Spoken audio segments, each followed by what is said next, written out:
Hello everybody, and welcome to the Drydock episode 232. As it's the end of January, this is the first Patreon Drydock of 2023, so let's get straight on with questions. Adam Schindler asks, the advantages of breech-loading weapons were understood basically from the dawn of gunpowder weaponry. In the late 18th century, the British had several robust designs for breech-loading small arms that didn't replace the Brown Bess for cost reasons. Why did these designs, like the Ferguson, take so long to be translated into cannon, where the unit cost was a much smaller consideration? The main problem, as far as I understand it, was scale, i.e. the weight and the strength that you needed for a cannon as opposed to a small arm. So if you look at, say, a Ferguson rifle, that uses a screw thread system, which obviously in some ways is a very distant ancestor of the interrupted screw system, which would be used much later towards the end of the 19th century and going into the 20th century. But it's essentially, when it comes to making a breech loader, you have two options effectively. You either use a screw thread of some description, whether that be continuous or interrupted, to seal the breech and fix it into the barrel, or you use some kind of system that doesn't necessarily have a perfect seal but is much simpler, whether that be like, I don't know, a Lee Enfield or something like that, where you have a block that inserts itself into the barrel, or whether it's like a Krupp World War I or World War II gun, where you have a sliding breech block that runs horizontally across the breech end. But in all cases, it provides most of a seal, but not an entire seal, and therefore you use something soft like a brass cartridge to complete the seal. Now, breech loaders had been used on cannon before. You can see here, this is one of the cannon that was recovered from the Mary Rose, and is now in the Mary Rose Museum, and you can see this is a very early form of breech loader, where you have the barrel, the breech is down there at the bottom, that could be loaded, that would then be inserted, and this was the kind of friction breech system, and then you'd hammer a wooden wedge in to seal it as much as you possibly could. The problem with all of that, when it came to the kind of cannon that they were using aboard ships in the latter part of the Age of Sail, and indeed some of the problems that would haunt the early attempts by the British to adopt breech loaders in the 1850s and 1860s, was the weight of the thing. So if you were going to pick up that breech block, that obviously is going to weigh considerably more than the ball that you're loading into the gun, and then you've got to get it in place and go through this whole careful procedure to make sure the seal is good. If you don't get the seal just right, then you're going to end up with, at best, blowback and leaking hot gases from the powder going off. At worst, you're going to end up with a blown breech, and that thing plus a bunch of other stuff flying back and around and an explosion inside the ship. Whereas with a muzzle loader, to get something catastrophic like that to happen, the gun itself had to completely fail, not just a minor error in procedure. And when you're having to repeat this exercise multiple times to conduct multiple salvos in combat conditions, obviously the heavier the object you have to move around in terms of deadlifting the thing, the more impractical it becomes, because people will get exhausted a lot faster. And then you have the fact that the strength of the threads that are needed in, say, a musket or a rifle in order to hold a breech secure against a relatively small charge of gunpowder going off, they can be relatively thin and relatively short. Whereas if you're asking to set off several pounds or possibly double digits of pounds of gunpowder, depending on the size of the gun, then those threads not only there needs to be more of them, but they need to be a lot thicker and a lot stronger. And making something of that size and scale and of that weight in a way that would retain its precision in order to give you a tight gas seal, but wouldn't also just jam at random, was quite difficult. So when you have something like, say, the Armstrong 110 pounder, that has multiple issues in that the threading often didn't provide a perfect enough seal anyway, and because it was so big and heavy, the crews didn't always actually fully close it, because there were so many threads to turn if you were trying to close the thing. And it was overcoming these problems, a lot of which are overcome with the interrupted screw breech, that causes the delay in general adoption of breech loaders, but for the British in particular, especially the poor experiences with a 110 pounder Armstrong. Texas and LaShock asks, what do you consider the most promising naval project sunk by admirals or possibly generals from other branches who are trying to get those resources for their own pet projects? Well, for this, it's relatively difficult because if you look at the major navies of the world during the majority of the time period that the channel covers, they were major navies because they had, the countries in question, taken the decision to fund the navy above the army for various reasons. Like Britain, the fact that a strong navy could prevent most of the need for an army because no one could invade Britain without having their own large navy. You have to cross the Channel or the North Sea or wherever to get to Britain.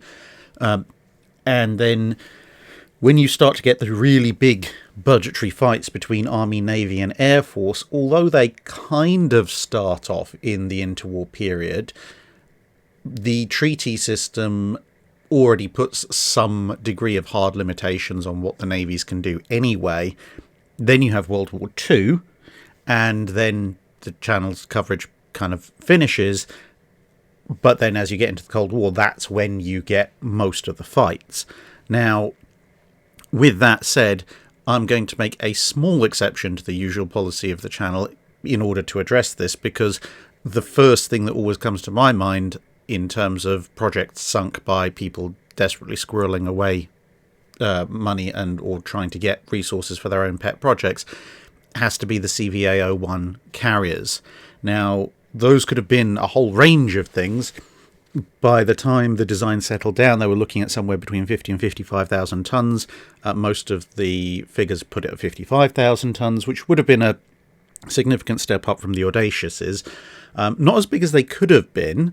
Initially, the Royal Navy was even looking at a concept called Study 30, which, if you look it up, you'll find is a 68,000-ton carrier. So that would have been comparable with the sort of Forrestal Kitty Hawk generation of conventional powered US supercarriers. That was ruled out on cost grounds, partly because of these demands for resources from other areas, and partly also because of the wonderfully short-sighted statement which occurs occasionally in the early part of the 20th century when it comes to building things like Hood or the design restrictions on the G3s, and occurs with more and more frequency as you get into the middle part of the century, which is, oh, well, you know, our infrastructure won't support a ship of this size, and we don't want to spend the money to upgrade our infrastructure, therefore we are going to tell you to build a ship that's smaller than what you want. Which is basically almost the same problem that the French Navy had. The only reason the Royal Navy lucked out a little bit was that the Royal Navy was a bit more of a priority for longer in the 19th century, which meant as a result the Royal Navy had access to some larger infrastructure come the 20th century. So they didn't run into the same problems as the French did quite so early, but as you can see, they did run into those problems later on.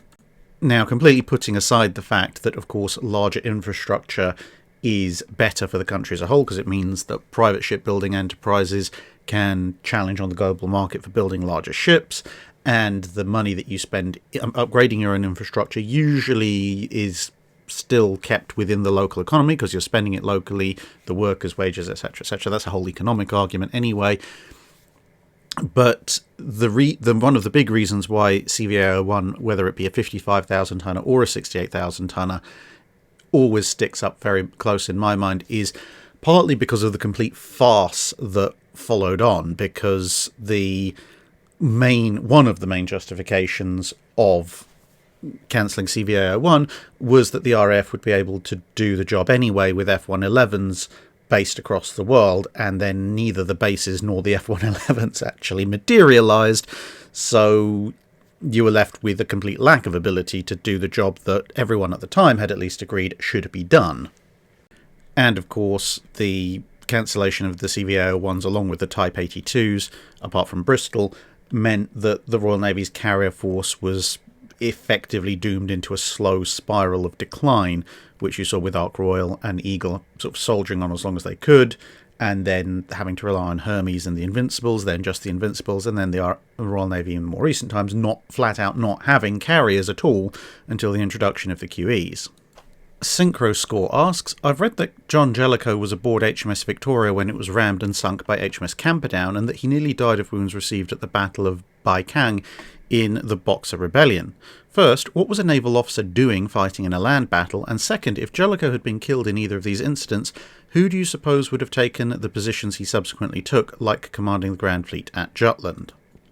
So, with regards to Jellicoe and fighting on a land battle, this was actually surprisingly common for Royal Navy officers, well, for a very, very long period of time, but certainly in what you might describe as the classic British Empire period, both Age of Sail and Age of Steam. Nelson managed to lose multiple parts of his body pretty much fighting in land campaigns, or at least the amphibious portions of them.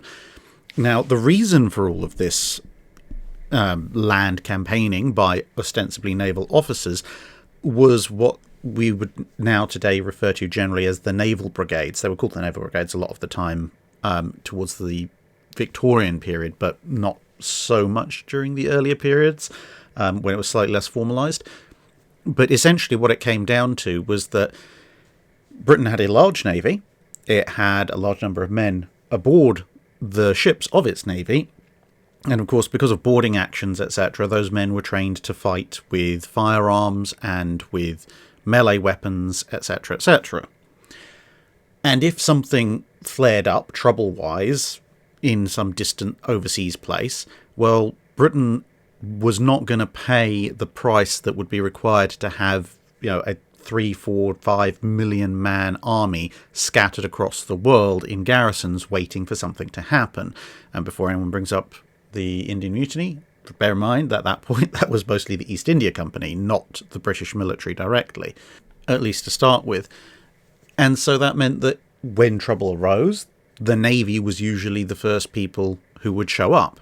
And if the Navy has shown up, and it's going to take weeks, possibly months, depending on the exact time period, to get a slow troop transport full of regular British Army troops out to deal with the situation, bearing in mind that a lot of the time you might actually have to raise the unit in the first place and then ship it off, although obviously towards the middle and latter parts of the Victorian period you start to have more and more of a standing army able to respond, but nonetheless you're still talking about a very long reaction time, whereas you had several hundred, and if a squadron or a fleet of ships are showing up, possibly several thousand relatively trained men right there. And assuming that the enemy didn't have any particular naval strength, or that you'd already dealt with it, then if the target of your wrath wasn't within gunshot of the moored ships, well then it was logical to send in your naval men as a naval brigade to try and deal with the situation now, which would be quicker, cheaper and easier than having to sit on the situation, potentially watch it get a lot worse, and end up having to ship out thousands of men across the ocean from the army. And as we saw with Admiral Cunningham, even in situations like the Boer War, where it was a primarily army occupation to engage in a conflict of that size, the naval brigade still had something to offer, particularly in terms of large-scale field gunnery. And this was all fairly common to the extent that when you look at most British warships during the time period the Channel covers, and especially between sort of the Napoleonic Wars through to World War II, a lot of British warships actually come with specifically designed land field artillery aboard. They're not particularly of any great use at sea, but it means when they need to go ashore with a naval brigade, they've got instant artillery support ready to go, which of course they know how to use, assuming of course that you don't pull something like Captain Percy Scott does and just start dismounting some of your larger caliber weapons anyway to give you some really heavy firepower. Now, if Jellicoe had been killed in either of those incidents, well, it's almost impossible to chart exactly who would have taken his position through the various positions he held subsequent to that, because that's quite a long period of a naval career. Who would have been his the person who took his place as Third Sea Lord, for example. So charting all of that up to and including Jutland would be difficult. I mean, Jellicoe was a favourite of Fisher, so you could probably look at Fisher's circle of favoured admirals to see who he might have pushed into those positions instead. But if we confine ourselves to just the Battle of Jutland, well, when you look at the admirals who were present, it turns out apart from Jellicoe, there are actually at least 3 other admirals with the Grand Fleet who are significantly ahead of Beatty in terms of seniority, and therefore would have been more likely as candidates for command of the Grand Fleet. So you've got Sir Cecil Burney. He is the most senior of the Vice Admirals present. He received his promotion to Vice Admiral in 1912. Then you have Vice Admiral Jerram, who was just a little bit behind, having been made a Vice Admiral in January 1913. And then finally behind him you have Vice Admiral Sturdy, he of the Battle of the Falkland Islands, who was made a Vice Admiral in December 1913. And for reference, Jellicoe was 2 years superior in seniority to Burney. So most likely at Jutland, you probably would have had Burney in charge of the Grand Fleet. Fletcher's fetching Fletcher, fletching Fetcher, fetching Fletcher's Fletcher, Fletchlings, Fletcher, yeah, okay, you win, asks, long question, why do the sterns of many ancient warships have this sort of curving forward bit well above the deck, and often having some sort of lattice or sticks at the end of it that look too small to support any sort of canopy? I've not heard any reasonable explanations for this design from what I've read. It seems very prevalent and long-lasting, and so was probably more than just purely decorative. And whilst some ideas may have merit, such as a spot to brace or counterbalance a large steering oar, or acting as a stabiliser in rough seas, or just a design inheritance from Reed-built ships, I couldn't find any sources or pictures that could justify this, and it doesn't explain the smaller bits at the end that point forward, serving no visible purpose. So do you have any ideas or perhaps guesses as to why the sterns built like this were so popular? Now, likewise, I've seen a number of different arguments. However, whilst the idea of something to brace against whilst your steering might be attractive to a certain degree, certainly on smaller vessels, and I can see that being useful, at the same time, vessels get considerably larger and they still retain those curved stern posts even in a position where it's clear it's far above the height of anyone standing. So you can take this mosaic of a trireme, you can see there's clearly a sheltered area at the back and where the steering oars are, and unless someone's exceptionally tall and is reaching up, there's no way they're reaching that stern post from where they'd be standing to man the steering oar. Now, as a result, I think there are 2 main reasons that this is retained. Firstly, a lot of ancient sources reference some kind of ornament being carved on the stern post and hanging above, therefore, the crew and the steersman, etc., which would make it kind of a substitute or stand-in for a figurehead. Now, obviously, later ships would have a figurehead because of the nature of the bows of a trireme. Figureheads on the front in ancient times was somewhat less common. You would see them perhaps a little bit more on merchant vessels, but there's an awful lot of references to the stern post having some kind of figurehead carved onto it, which of course in those times, for the same reason that, as you can see in this particular mosaic, they might have eyes on the front, they're a very superstitious lot. They want to invoke the protection of whichever gods they happen to believe in, and or whichever local gods they'd run into during their trading missions, because, well, the impression I get from reading a lot of the ancient sources is that they might believe in, let's say if you're Greek, you might believe in Zeus and Poseidon, etc., but if you happen to rock up in, Egypt, and the local Egyptians said, oh yes, well, we have our god of the sea or of the water, of the rivers or whatever, and he protects us. Well, in that time you might go, well, okay, I guess I'll leave some sacrifices and offerings to them as well, because it never hurts to have more than one pantheon on your side. So that would be one reason, and I suspect probably the main reason they stick around as a bit of a motif generally. The other thing that I came across in a couple of documents that talk about how these ships were constructed initially is that when the stern post and the stem post, which you can see there at the front, had been installed, they would run a line between the two, and that line would act as basically a center line, which would help everything being built along the side. So the ship's hull being built as mirror images of each other, because then you could go, okay, well, there's this fixed straight rope above us, or line, so if we go 5 cubits this way and 5 cubits that way, then the hull is symmetrical.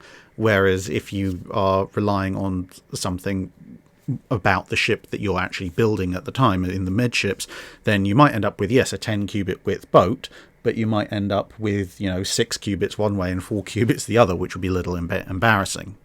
And since we're talking about ancient ships, this is probably a good point to insert a correction to a previous dry dock when somebody was asking about the potential of the ancients building a first-rate equivalent ship with their building techniques. Now, I stand by the majority of what I said in that answer. However, as a couple of people pointed out in the comments, I incorrectly attributed the ancient Mediterranean building style as being clinker built as opposed to carvel building, which isn't correct. And clinker building is a Northern European innovation that occurs, in the mid to latter part of the Roman Empire, the classic Roman Empire. Not getting into arguments about West and East Roman empires and Byzantium, etc. But anyway, the larger point is that an ancient trireme is extremely unlikely to have been built clinker built. They actually used a mortise and tenon system, and I should have remembered that when I was making the answer, so I do apologise for that. However, the broader statement about the fact that the ancient building techniques would have resulted in a somewhat weaker and less efficient hull as opposed to a carvel built hull, which is the way that ships of the line are generally built, I think that broadly stands. So the building up your keel and frames and then the planking going on the outside, which is how you build a ship of the line, that's distinct still from the Mediterranean building style and superior, I think, for building larger ships. So although the broad bulk of my point stands, the specifics about clinker building in terms of what it is and how it's used in ship construction for that previous answer were incorrect. I should have been talking about the mortise and tenon system and its advantages and disadvantages versus carvel building. So apologies there. Rebel Squirrel asks, what typically happens to a ship and its crew when it's interned by neutral power, such as the Imperial Russian cruiser Aurora when it arrived in US-controlled Manila following the Battle of Tsushima?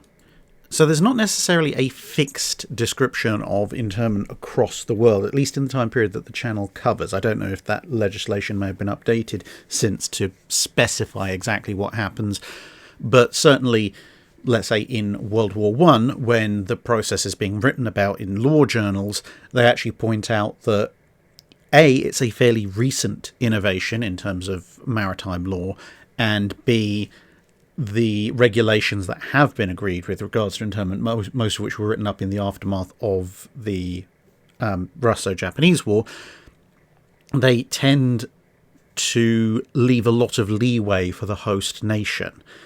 Effectively, what most of the specifics about internment write up is, things that you'd see later on, like a 24-hour stay in a neutral port, that you couldn't increase your crew or arm your ships or rearm your ships. You basically were only allowed during your limited time in port to resupply with food, with fuel, and to make necessary repairs, at which point you had to leave.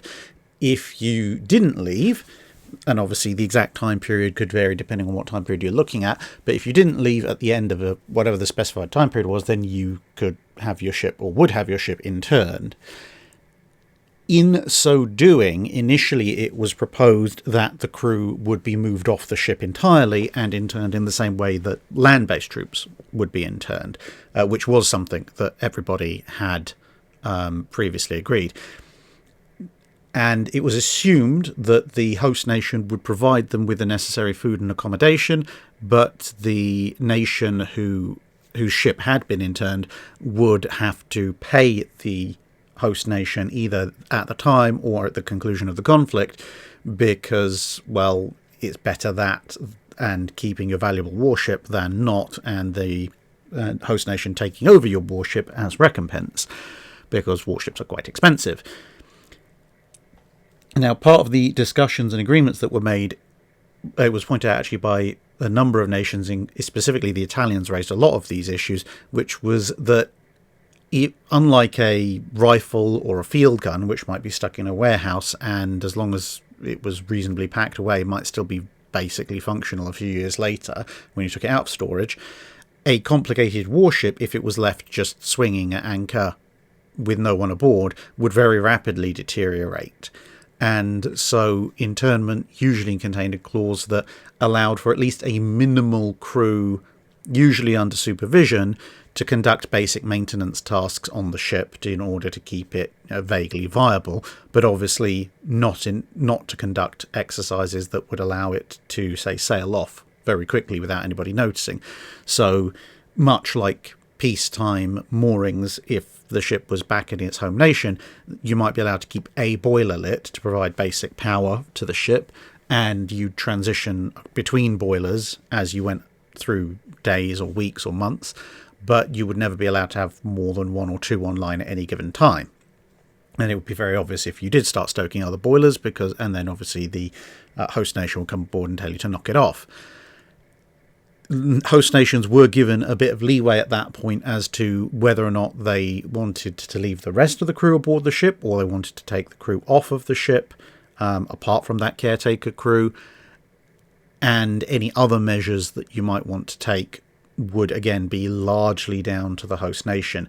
That could involve, significantly heavily mooring the ship up to make it much harder for the ship to slip its moorings quickly. It could involve moving the ship to an area where it would be very unlikely to be able to clear the port anytime soon. So maybe in a very narrow, very shallow part of the port where you'd need a pilot and tugs to get you out of your area where you were anchored or docked.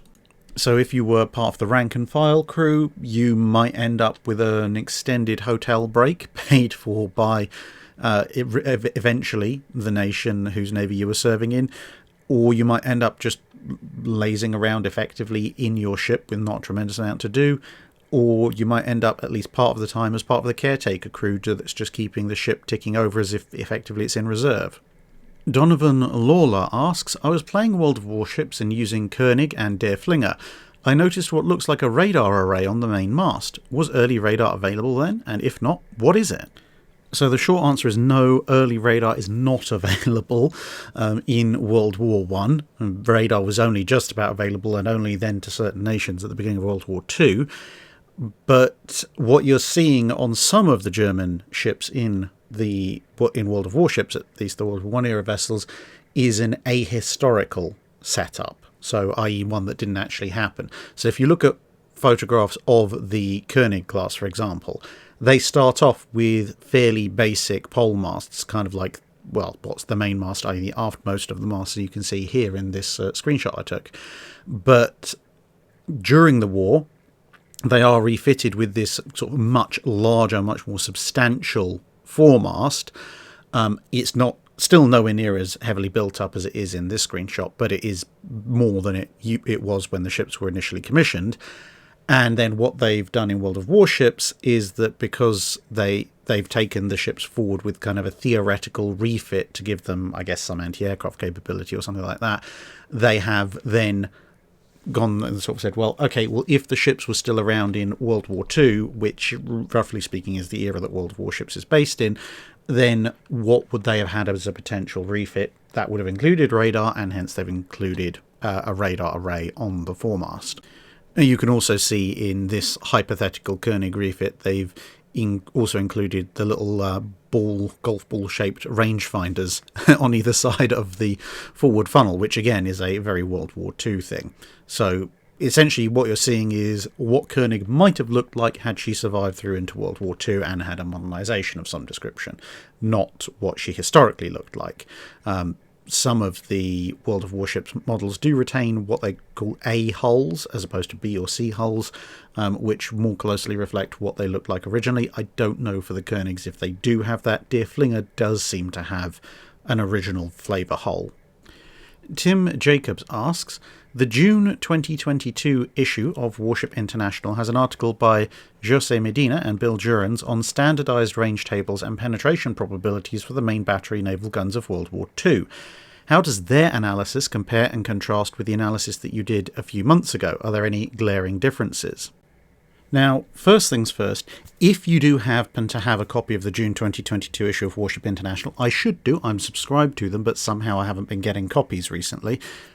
So unfortunately, because I'm subscribed, someone was kind enough to send me some scans of their copy. So if you're listening, Warship International guys, where are my magazines? Anyway, if you have access to a copy, please do read it, because it's an absolutely excellent article. It's one of those articles I really like. I came across another article that I like for similar reasons in one of the warship journals about the Admiralty Fire Control Table. And the reason I like it is because when you read it, if you just skim read it, you learn nothing. And if you deep read it, your head starts to hurt because you're having to calculate and understand all the technical details they're talking about, which I find fascinating, because I'm just like, yes, look, I'm learning new things. My brain is being stretched to the point of almost breaking.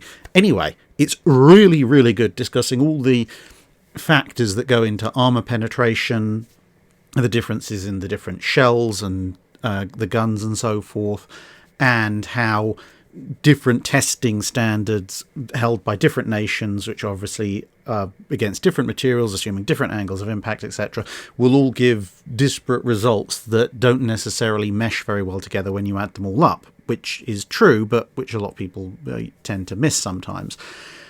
And then what he further goes on to do is to take some standardized formulas and apply some basic correction factors for the different shapes and performances of shells, etc., all of which is explained in great detail in the article, and then use that to come up with an approximate set of tables, which is, this is what the formula kicks out. And he takes pains to persistently point out, this is what the formula with the shell correction factors, etc., puts out. But firstly, it's not a completely exhaustive thing, because it doesn't necessarily take account of the particular qualities of individual armour plates that may be struck at the other end, and various atmospheric environmental conditions that might affect things. And of course, you can only, when you're presenting tables, run it for specific sets of circumstances, direct broadside impact, a certain oblique angle impact.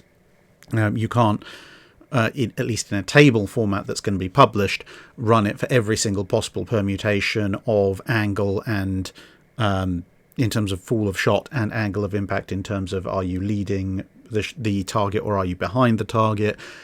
And as we said earlier, the angles of specific ships' armour plates, the quality of all of that. So even though it's an incredibly comprehensive and very, very useful resource, Bill Jurens takes pains to point out the limitations thereof, but it's probably one of the best, if not the best, ways of fairly comparing, at least in terms of a standardized test, the different guns from the different ships of World War II.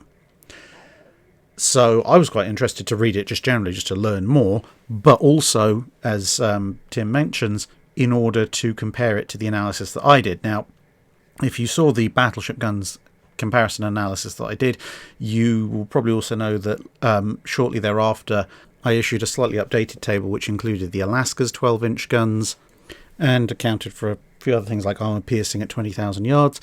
Anyway, the overall ratings that were given in the final analysis I took and then compared to the figures, which obviously are purely based on armour piercing, which appear in the tables that Bill Jurens published.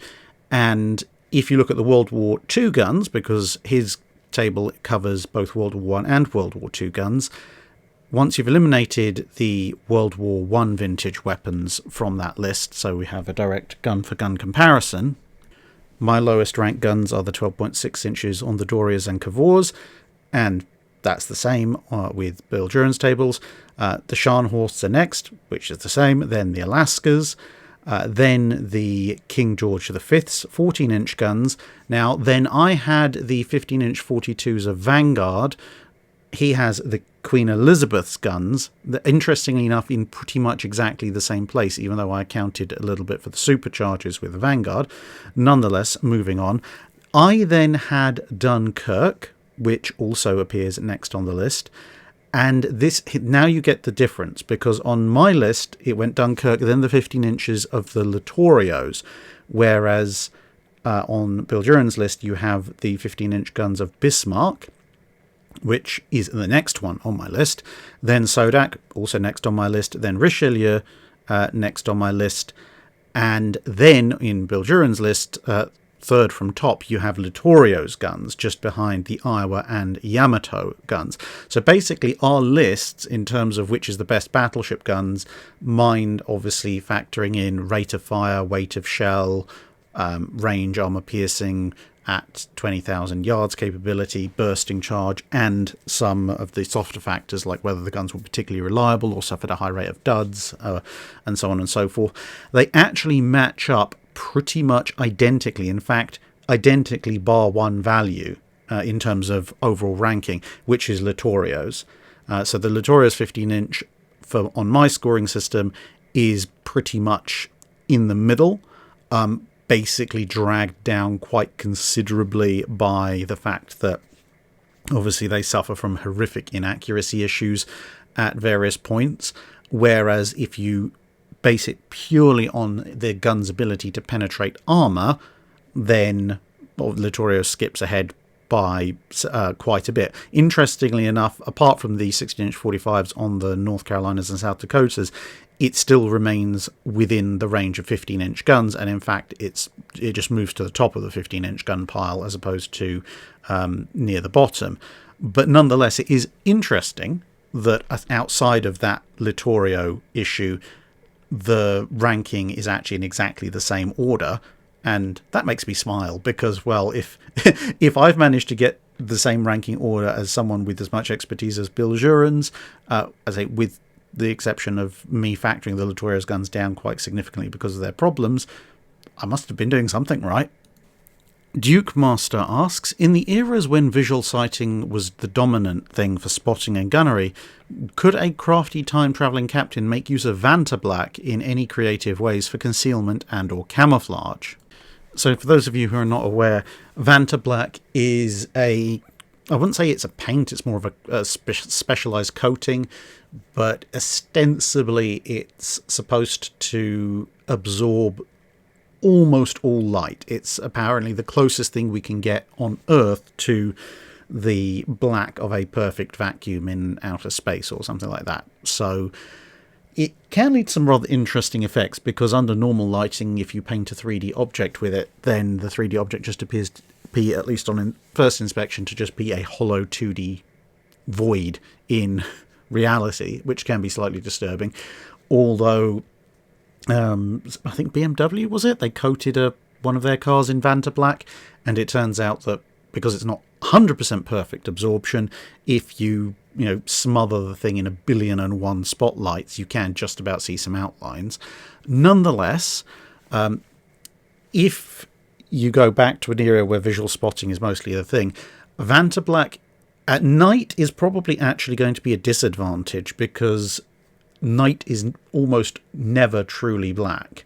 In fact, on the surface of the ocean, it never is perfectly black. And that actually makes perfectly black things easier to spot, because your eyes will be drawn to the perfect void thing as opposed to the very dark blue or dark grey or dark whatever other colour that the general environment happens to be. It's one of the reasons, for example, why the RAF's modern training aircraft are painted black. They used to paint them bright, vibrant colours, but it turns out that if you paint it black, it's actually easier for people to spot and locate, which is what you want in a training aircraft.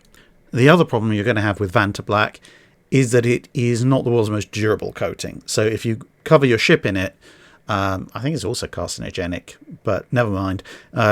But if you covered your ship in Vantablack, it wouldn't be covered in Vantablack for very long.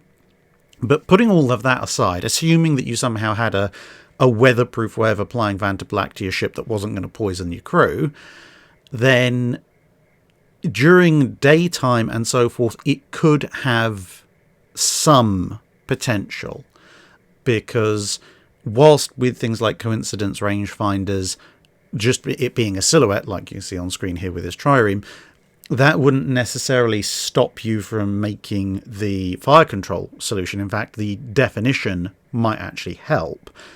But where you would struggle is perhaps working out the bearing of that ship relative to your own. Much in the same way that dazzle was supposed to mess up with your visual perception. If all you can see is effectively a two-dimensional silhouette of a shape, then you don't have some of the more subtle clues and cues as to what alignment that shape is in.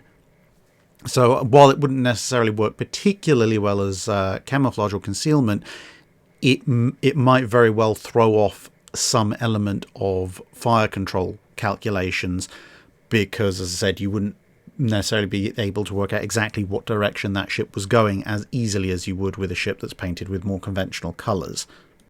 Megascrow asks, small or unusual items with an impressive feat or quite the story. For example, the bamboo spoon or scoop found on the Invincible, the wreck of which is currently commemorated at Chatham, or the gun that a sailor used to shoot a shallow-running torpedo, etc. What kind of items like this can be found in museums? I think a lot of those items are probably best found in large-scale wrecks, because a lot of these smaller, more interesting ones, unless they've been specifically preserved for some unknown reason, will usually tend to have been lost over time. And whereas a ship that goes down with a lot of stuff on board and is then recovered, a lot of these smaller items will therefore be preserved because now they have historical value. So if you go to the Vasa Museum in Sweden, or you go to the Mary Rose Museum in the UK, you'll see a lot of this stuff. So a good example would be the ones appearing on your screen now, the longbows of the Mary Rose. Now, this isn't to say we didn't have any medieval period longbows, and this has a bit of a crossover obviously with my fascination with medieval reenactment as well. We did have some medieval-ish period longbows, but not a huge number at all. I think, if I remember correctly, you can maybe count on one hand the number of bows that might have dated from something approximating the age when longbows were in use. And then with the Mary Rose, suddenly you have hundreds of the things, which massively advanced our knowledge of how the English longbow worked, what it looked like, how it was made, closed off a bunch of arguments that had been under discussion for many years before then, admittedly opened up a bunch of new ones, but that is the nature of things.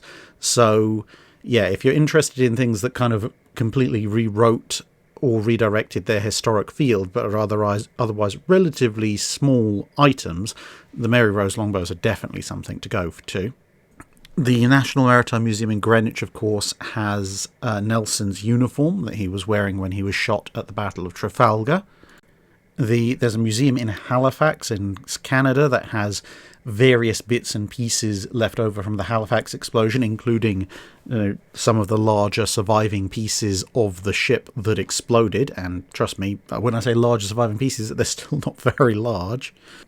And I believe it's Iowa that still has the bath that was used by President Roosevelt on his journeys across the Atlantic. So there's quite a few different things. Most major maritime museums will have at least a few of these smaller objects that are very interesting in and of themselves, in large part because of what they did or who used them, perhaps more so than their use as a particularly militaristic weapon. So if anyone else can think of other examples, then please obviously chime in the comments below, because they're always fun to learn about. Hi Bacon Bomb asks, how well would aircraft from various nations operate on foreign carriers? For example, Japanese aircraft operating from US carriers and so on. Well, there's a few things we kind of have to hand-wave to make it at all practicable, like, weapons. Different nations will use different weapons and different potentially mounting techniques to attach those weapons. And spare parts, of course, are going to be different for different aircraft on different carriers, etc. So, hand-waving those aside, assuming that those are available, the biggest differences that you're going to notice are going to be in things perhaps you wouldn't necessarily initially expect. So aviation fuel, for instance, different nations used slightly different grades of aviation fuel. So the performance you got out of an aircraft on one carrier, if you move it to another nation's carrier, you might get somewhat different performance out of its engine because the fuel is slightly different. They can probably all run on each other's fuels, but you're not necessarily going to get the same levels of performance as you'd expect, or you might get more, you might get less, whatever.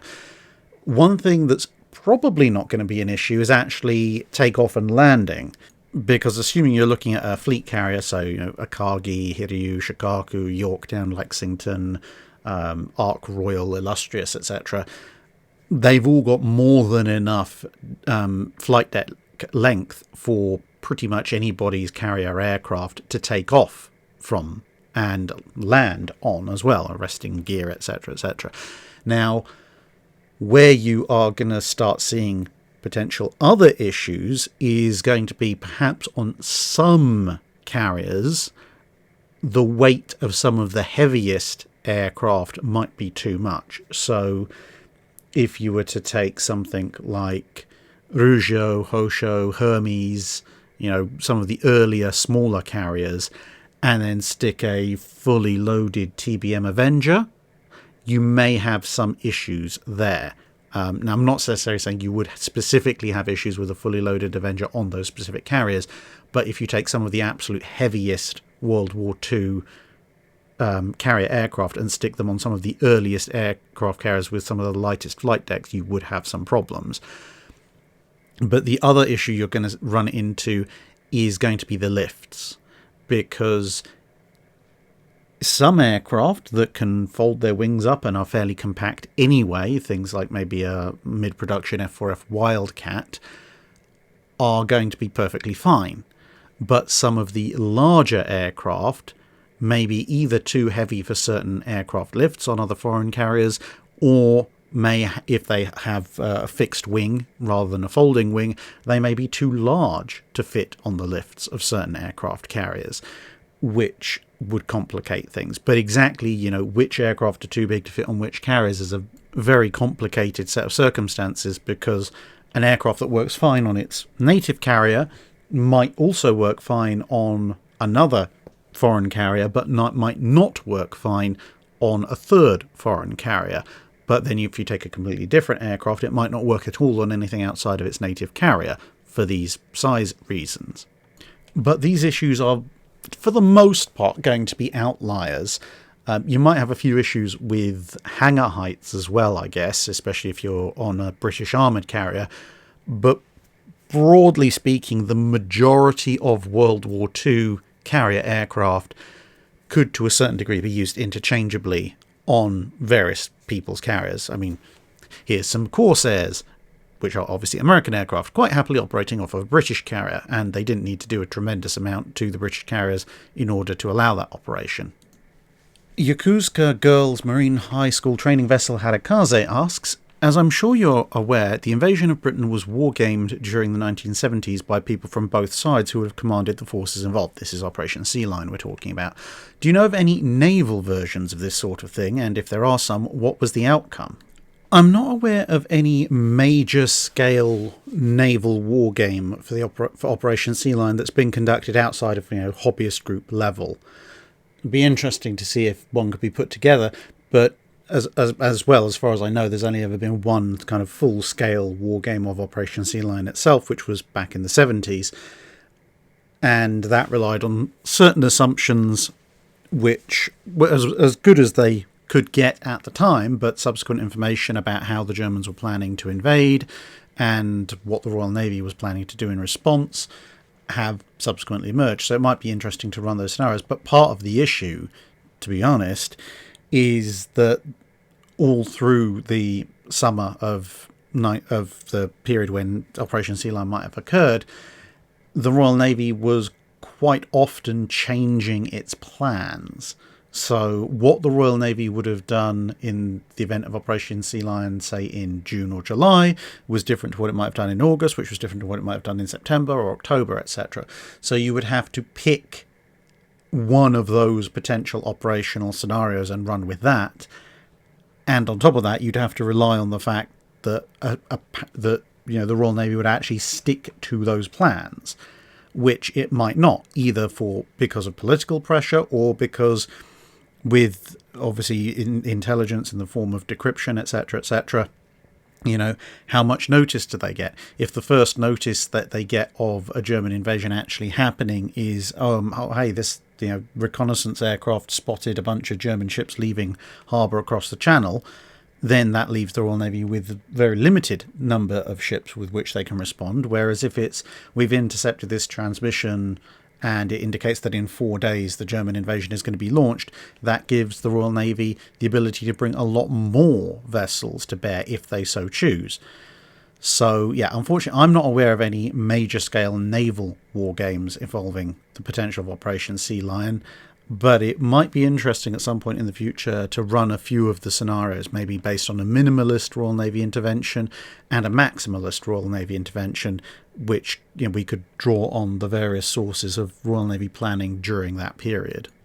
Nicholas Ressar asks, I was looking at this post, picture will appear in a minute, and it looks like the dockside cranes were not only movable, but could also be moved between docks. While being able to move cranes around the ship would be pretty common, I imagine, was moving them between the docks that common, and to what purpose? So, as you can see in one of the pictures in question, there's USS Texas in dock, and you can see these rail tracks effectively running all the way around the dry dock, and also branching off to other parts of the dock.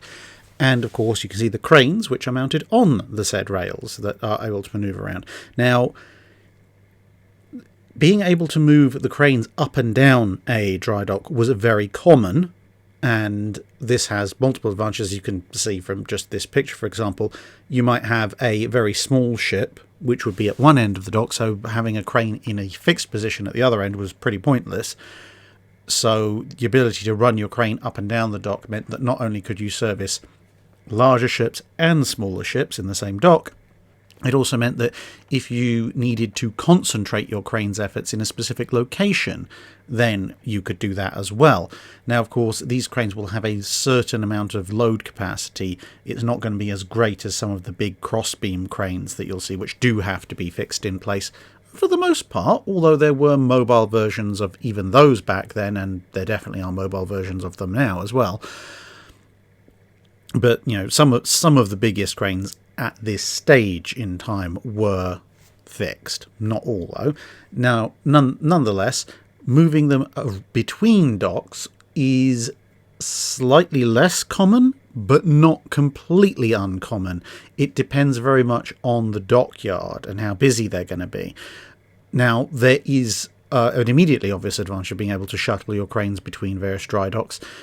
It means that as a dockyard operator, you don't have to have as many cranes, because you can congregate all your cranes for really intensive servicing on one ship in one dock, and then move them across to deal with another ship in another dock, or you can do a slightly more general level of service to multiple ships in multiple docks. Although, of course, minimising your running costs this way does run the risk of having all your docks full of work that needs to be done pretty urgently, at which point you may not have enough cranes to go around. But I suppose at that point maybe you could order some cranes and have them installed on the rails somewhat away from the main dock and then run them in. But to have this kind of between docks crane rail infrastructure does require a little bit more planning and available space that you might not have in some of the older docks that have perhaps grown up a little bit ad hoc, and therefore there may not be the space, let alone anything else, to allow the tracks to move the cranes along and between, etc., etc. But aside from the cost-cutting issues, and as I mentioned, the fact that it allows you to hyper-concentrate your crane resources if you get a ship that needs really urgent work and a lot of work being done to it ASAP, it also, in terms of purpose-advantage, means that you can have a certain amount of redundancy in place. So if, say, you have half a dozen cranes and you're working on a ship that just needs the attention of one crane, but that crane, for whatever instance, breaks down, you can just get that one hauled out of the way and put in another crane that is actually working. So it actually means, as long as you've got a reasonable number of cranes total and you haven't cost cut too much, a very high standard of reliability across the docks. Plus, another factor, as you can probably tell from this picture, these rail-mounted cranes come in different shapes and sizes and therefore lifting capacities. So if you have a ship in one dock that needs, say, a crane that can lift 10 tons, but the crane in another dock, the ship in another dock has an object that needs a crane that can lift 20 tons, and you happen to have a 10-ton and a 20-ton crane, by being able to interchange them between the various docks, you can ensure you have the right cranes for the right jobs in the right places, rather than having to direct ships to specific docks with fixed cranes, and then obviously having to potentially contend with the fact you might have multiple ships waiting for space in the same dock, or you might have a ship with urgent need that's shown up, but the only dock that's got the cranes that can manage the job is already occupied by another ship that perhaps is in, maybe at this point, less urgent need, but is maybe only halfway complete at this point. 22NF2 asks, was Penang in then-occupied Malaya the only port in World War II shared by all three major Axis navies, i.e. the Imperial Japanese Navy, the Kriegsmarine and the Regia Marina? Although Penang was the main base from which naval operations by submarines from all three navies were conducted in the Pacific, there were a few other ports which would play host to representatives of all three navies at various points. If we concentrate mainly on the Pacific, because obviously that's where German and Italian submarines for the most part, although the occasional German Hilfskreuzer as well, would show up, as opposed to the occasional Japanese submarine that made it through to Europe. Then you have Penang, the main one, but also Singapore and Jakarta. In Singapore, Jakarta in what was then the Dutch East Indies, now Indonesia. Both of those saw Italian, German and Japanese submarines showing up at various points, as well as these submarines, especially some of the Italian ones, running as shuttles and transports, etc. All three types of sub would show up in various Japanese ports, particularly Kobe, as well, especially towards the latter part of the war. So Penang's the biggest one and sees the most individual sailings by the three combined submarine forces. However, there are a number of others which saw regular or semi-regular appearances by Italian and German subs, as well as the more prevalent Japanese ones. Matt Kidd asks, did navies ever consciously design destroyers, cruisers or battleships to look similar to each other to confuse visual identification, to make enemies mistake a cruiser for a battleship or a destroyer for a cruiser? And did this ever work? As far as I'm aware, no one planned for it specifically. Now, there were cases where cruisers were confused for battleships. Destroyers being confused for cruisers didn't happen nearly so often. Destroyers were usually fairly obvious, battleships being, of course, the exception to that. But, well, you can see here these two ONI profiles of the Hipper and Tirpitz class, or Hipper and Bismarck class, I should say. And you can see, although there are some subtle differences, it's easy to understand why at a distance one might mistake one for the other. Incidentally, in case you're wondering, Tirpitz is on top and Hipper is below. I specifically rescaled them so the size alone didn't just give away the game. But usually it wasn't possible to do that, even if you wanted to, up until pretty much the 1930s, because if you were building, let's say, a destroyer, then it was going to be very small with rather distinctive visual characteristics as a result. If you were building a cruiser, that needed to be pretty quick, which usually meant a lot of funnels in 1890s, 1900s, 1910s, and also neither of those tended to have turrets, although again exceptions against that as well. But compared to the big turrets of a battleship, there was no way in World War One that you would mistake a protected cruiser or an armoured cruiser for a battleship, at least a dreadnought battleship. Mistaking some pre-dreadnoughts with their armoured cruiser counterparts could be a thing, I suppose, but it definitely wasn't a deliberate thing. It was more just a case of, well, a pair of twin turrets, one forward, one aft, and then usually look for the funnels. How many funnels has the ship got? But once you get into the 1930s, and all of a sudden you're able to have larger trunked funnels, you can have a ship that is capable of high speed with a single funnel, occasionally two, but whether that's a battleship or battleship, battlecruiser or cruiser really makes not much odds. And at that point, of course, cruisers are using twin and triple turrets similar to battleships, albeit obviously on a smaller caliber of gun. At which point, if you are designing your ships around about the same time within a relatively limited school of thought as to your design style, then you are going to have ships that come out looking very similar to each other. But equally speaking, that might not happen. So, I say, Tirpitz and Hipper, as you can see here, can look pretty similar. But if you look at late 1930s US cruisers, the Clevelands and the Baltimores, they have a very distinct US cruiser-style bridge and superstructure, as opposed to the, again, very characteristic sort of slightly forward-sloping pyramidal style, as I call it, superstructure that you'll find on the North Carolinas, South Dakotas and Iowas, which makes visual distinction pretty easy.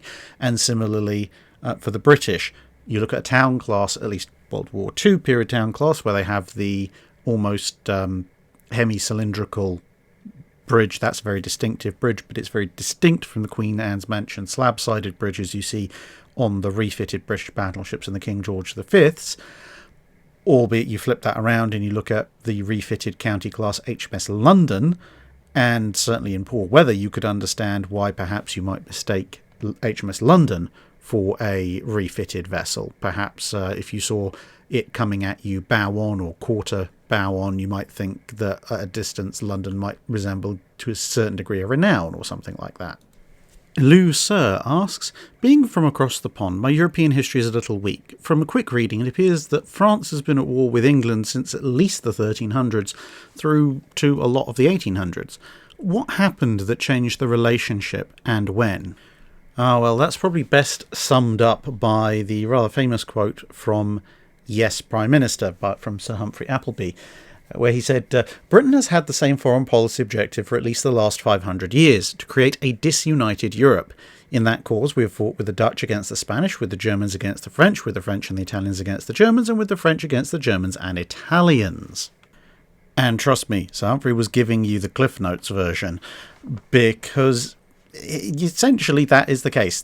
Britain, whether consciously or unconsciously, fairly long ago identified that a united continent of Europe would be an existential threat to Britain, because for a lot of the reasons mentioned in this dry dock and in earlier ones, Britain as a nation is relatively small population-wise, cannot afford to fight a long, grueling land war in Europe or against Europe, and as a result, it relies on its navy for safety.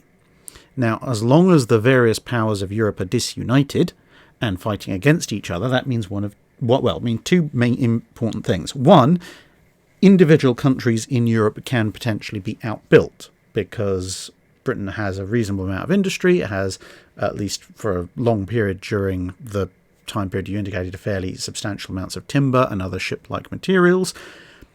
And as long as everybody in Europe is concentrating on fighting everybody else, the other thing is everybody has a limited amount of finances. Now, a country like France might have a larger population and an overall theoretically larger financial base, but if they're having to spend a lot more of their, if you like, defense budget on armies, because they have to defend against Spain, they have to defend against various German states, later on Germany, various Italian states, and later on Italy, etc. and so forth, Prussia, Russia, Austria-Hungary, Austria before that, etc., etc., well, then they can't spend that money on their navy. And if their budget is split, then their navy will, in theory at least, be smaller than Britain's, or at least of a manageable size.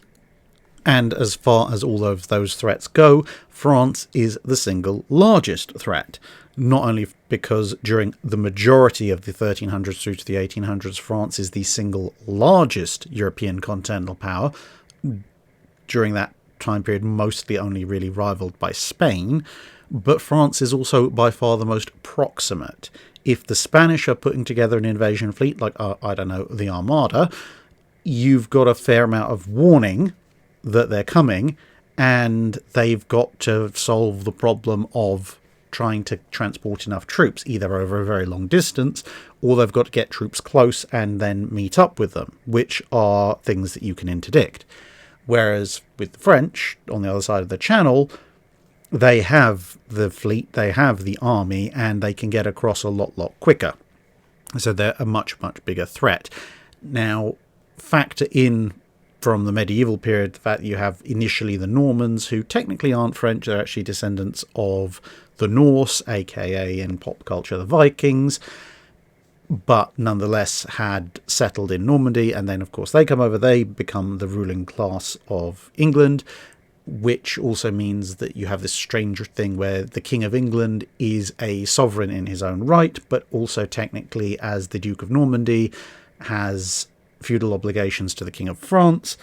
And then that expands into the Angevin Empire, where you have the bizarre, even more bizarre circumstance of the King of England actually owning more of France than the King of France does, whilst also technically being his subordinate, but also having a claim to the French throne. And then, of course, the 100 Years' War, etc., etc. That also gives a fair degree of antagonism towards the French, plus the competitiveness for colonies and other overseas trading resources as you move through into the 1600s and beyond. And it's not really much of a surprise that Britain and France are on again, off again at war for almost that entire time period. However, in aid of the overall policy of not letting there be any one dominant European hegemon, you do occasionally see Britain allying with France. So, for example, during the various Anglo Dutch wars, at times there is an Anglo-French fleet fighting against the Dutch, because the Dutch are the new up-and-coming major threat, and it's in both of Britain and France's interests to eliminate that threat.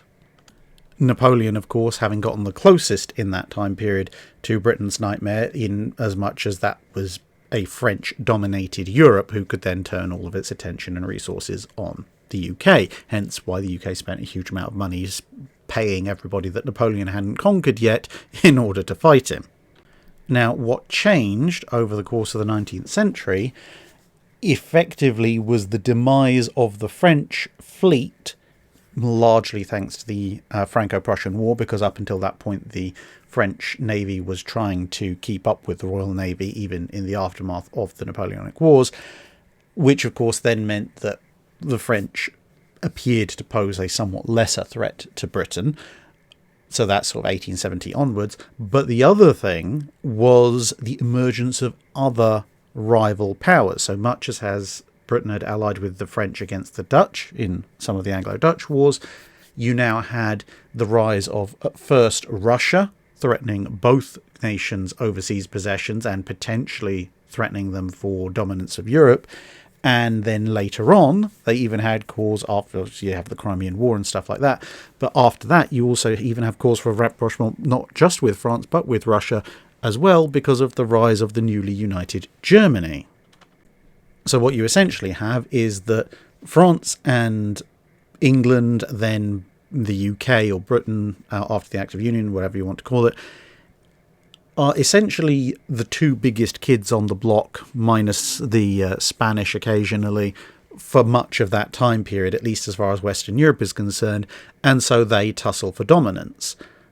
Right up until it looks like some other major power is going to emerge as the most dominant or as a rival, at which point either Britain and France team up to take them down, or, depending on how hostile relations are at the time, one or the other tries to incorporate the newly arisen rival into their domain in order to, give them an advantage over the other.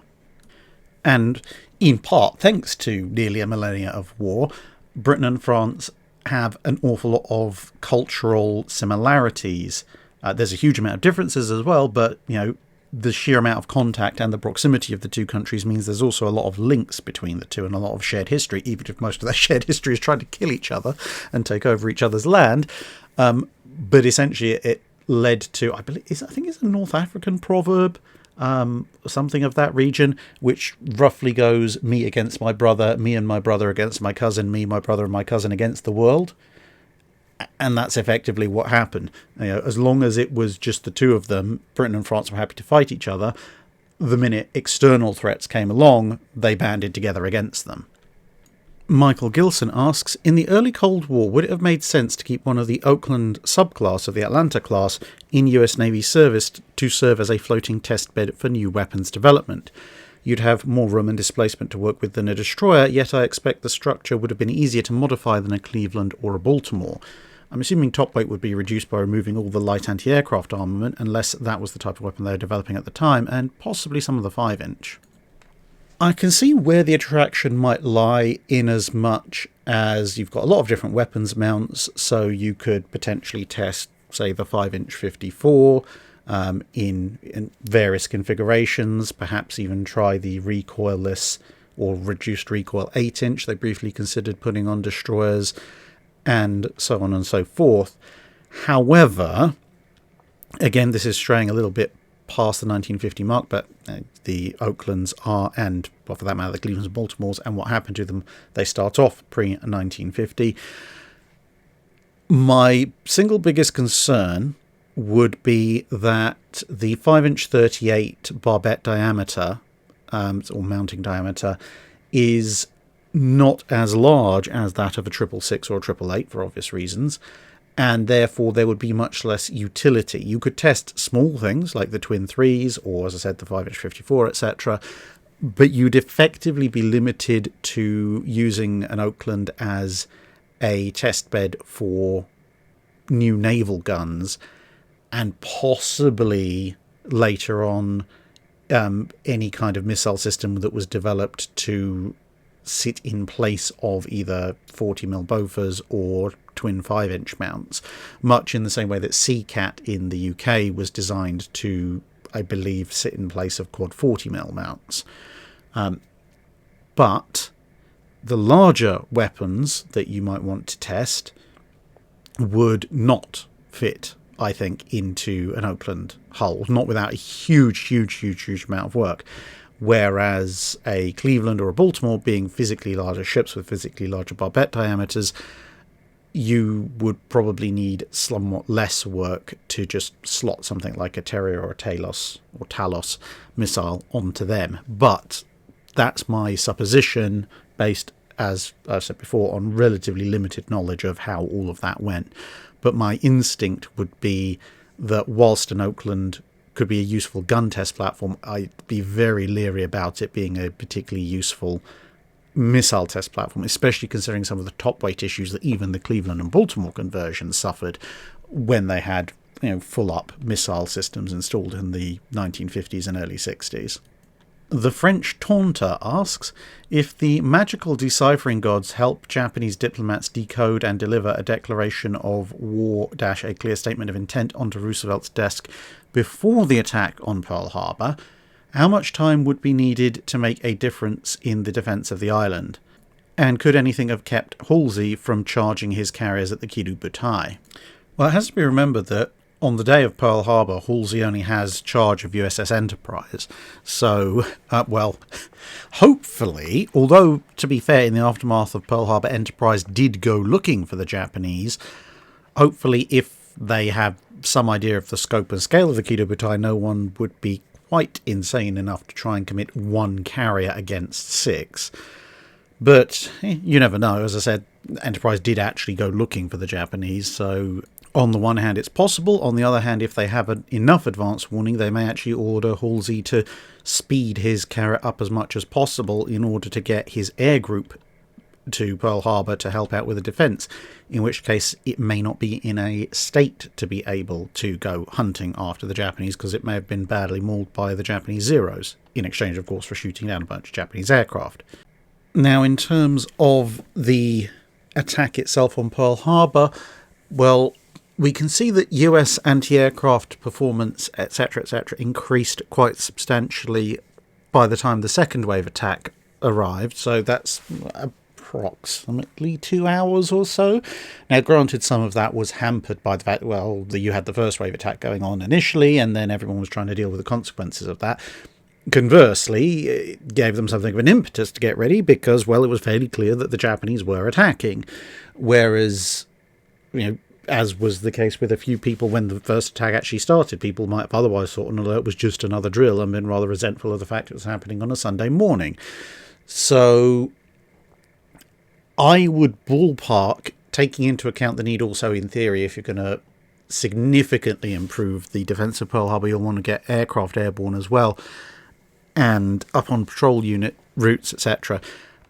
In order to get a significant difference to the defence of Pearl Harbour, I think you're probably going to need about 3 hours total warning from the state the Pacific Fleet was in the morning of December 7th. Bearing in mind that also the Japanese attack is coming in just before 8 o'clock in the morning, so, there's an additional level of readiness that you need to overcome because it's not, just after lunch, everybody's kind of there-ish, some people are on shore leave, etc., but you can get people ready and in line much faster than if you're having to start from 5 or 6 in the morning when most people are asleep.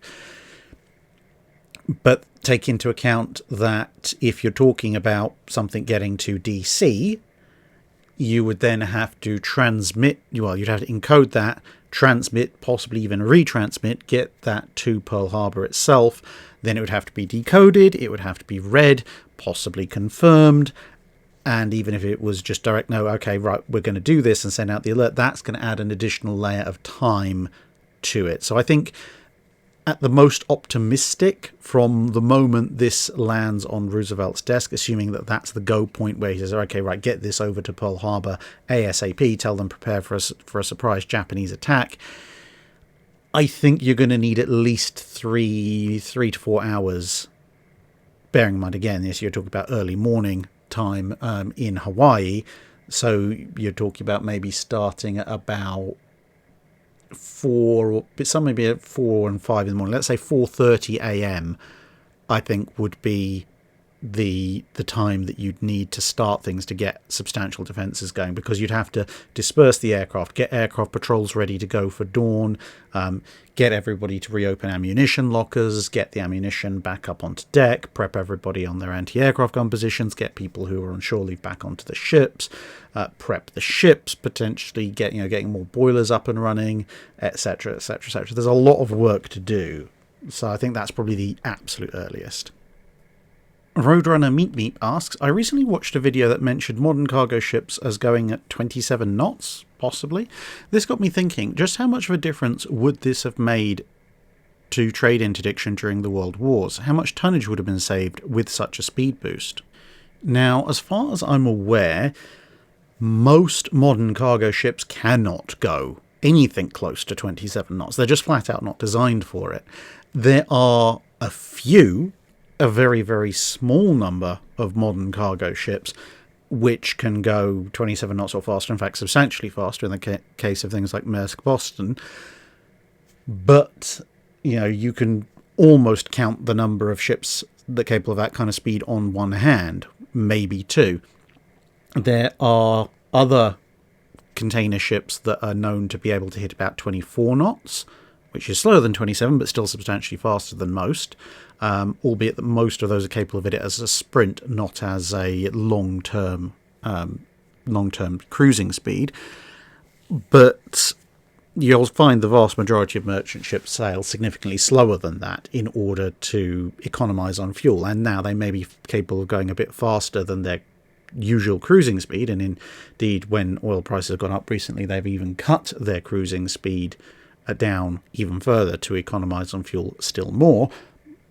So that, just because a ship toodles around at 12 knots doesn't mean it's limited to 12 knots, but you're going to struggle to find many modern cargo ships capable of 27 or more.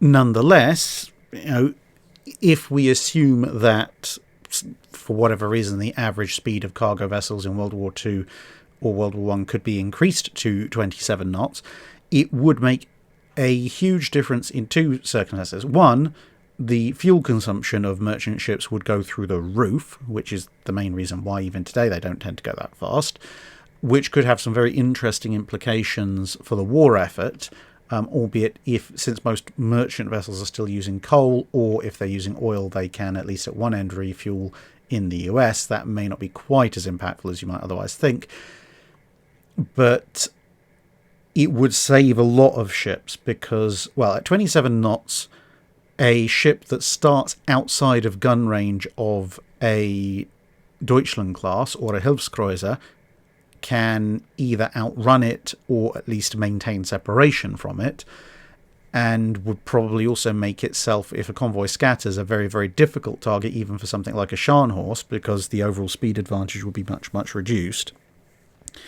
And being able to run consistently at that speed would make U-boat attacks incredibly difficult. So the U-boat tactics that they developed, for example, where you would attack a convoy and then fall back and then sail ahead of the convoy at night, attack again, fall back through the convoy, sail ahead, attack. That's not possible if the cargo ships are running at a speed that's faster than a U-boat's surfaced speed. It also makes interception a lot more difficult. So the range of interception of wolf packs would be down significantly, so there would be significantly fewer U-boats encountered, and the ones that were encountered would only get basically one chance, if that, before they just passed them. So these convoys would be in a similar situation to the converted ocean liners that we used as troop transports, for example. So that would be overall a good thing. And for things like the Mediterranean, obviously resupply runs to Malta, it would now be possible to set up a resupply run where potentially you sail through most of the danger zone up to Malta during the night, and then maybe you make the very last dash at the crack of dawn. But the worst of what the convoys like Harpoon and Vigorous would encounter historically could be avoided, because a couple of days of sailing would be done in the course of 12 to 14 hours of darkness or semi-darkness instead. Of course, the flip side is that if merchant ships in general are charging around at these kinds of speeds, then anything that's designed to commerce raid will obviously have to be significantly faster, so who knows what might come out of that.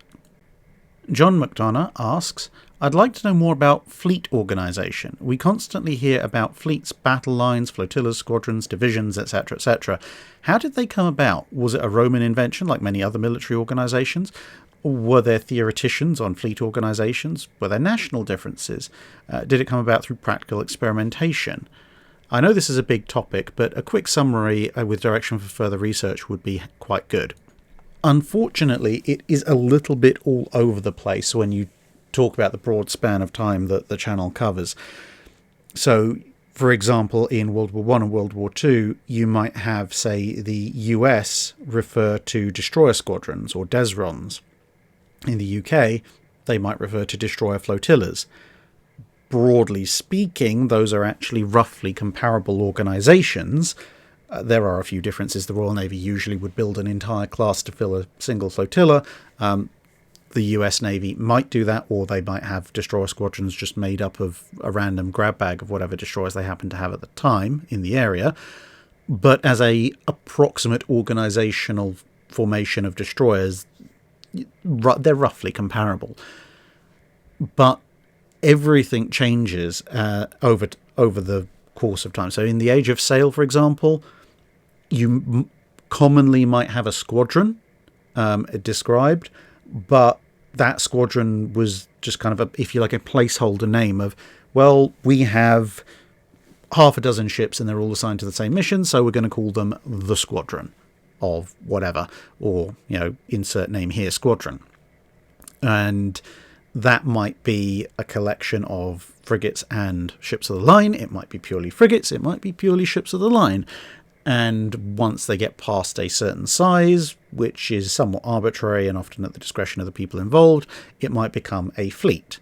And when you get up to fleet level organisation, then originating back when in kind of the medieval period, when you still have, broadly speaking, navies parroting land-based engagements, you would end up with a vanguard a rear guard, and a middle. And those formations, pretty much as I said, is based on the marching column order of medieval armies on land. And those would, if the fleet's large enough, be regulated with a commander usually in the middle, and then the rear and vanguard having their own commanders who are subordinate to the admiral in the middle, which is where you get rear and vice admirals from originally. The rear admiral obviously being the most obvious of the two. And then you have outriding frigates for scouting purposes and towing purposes and that kind of stuff.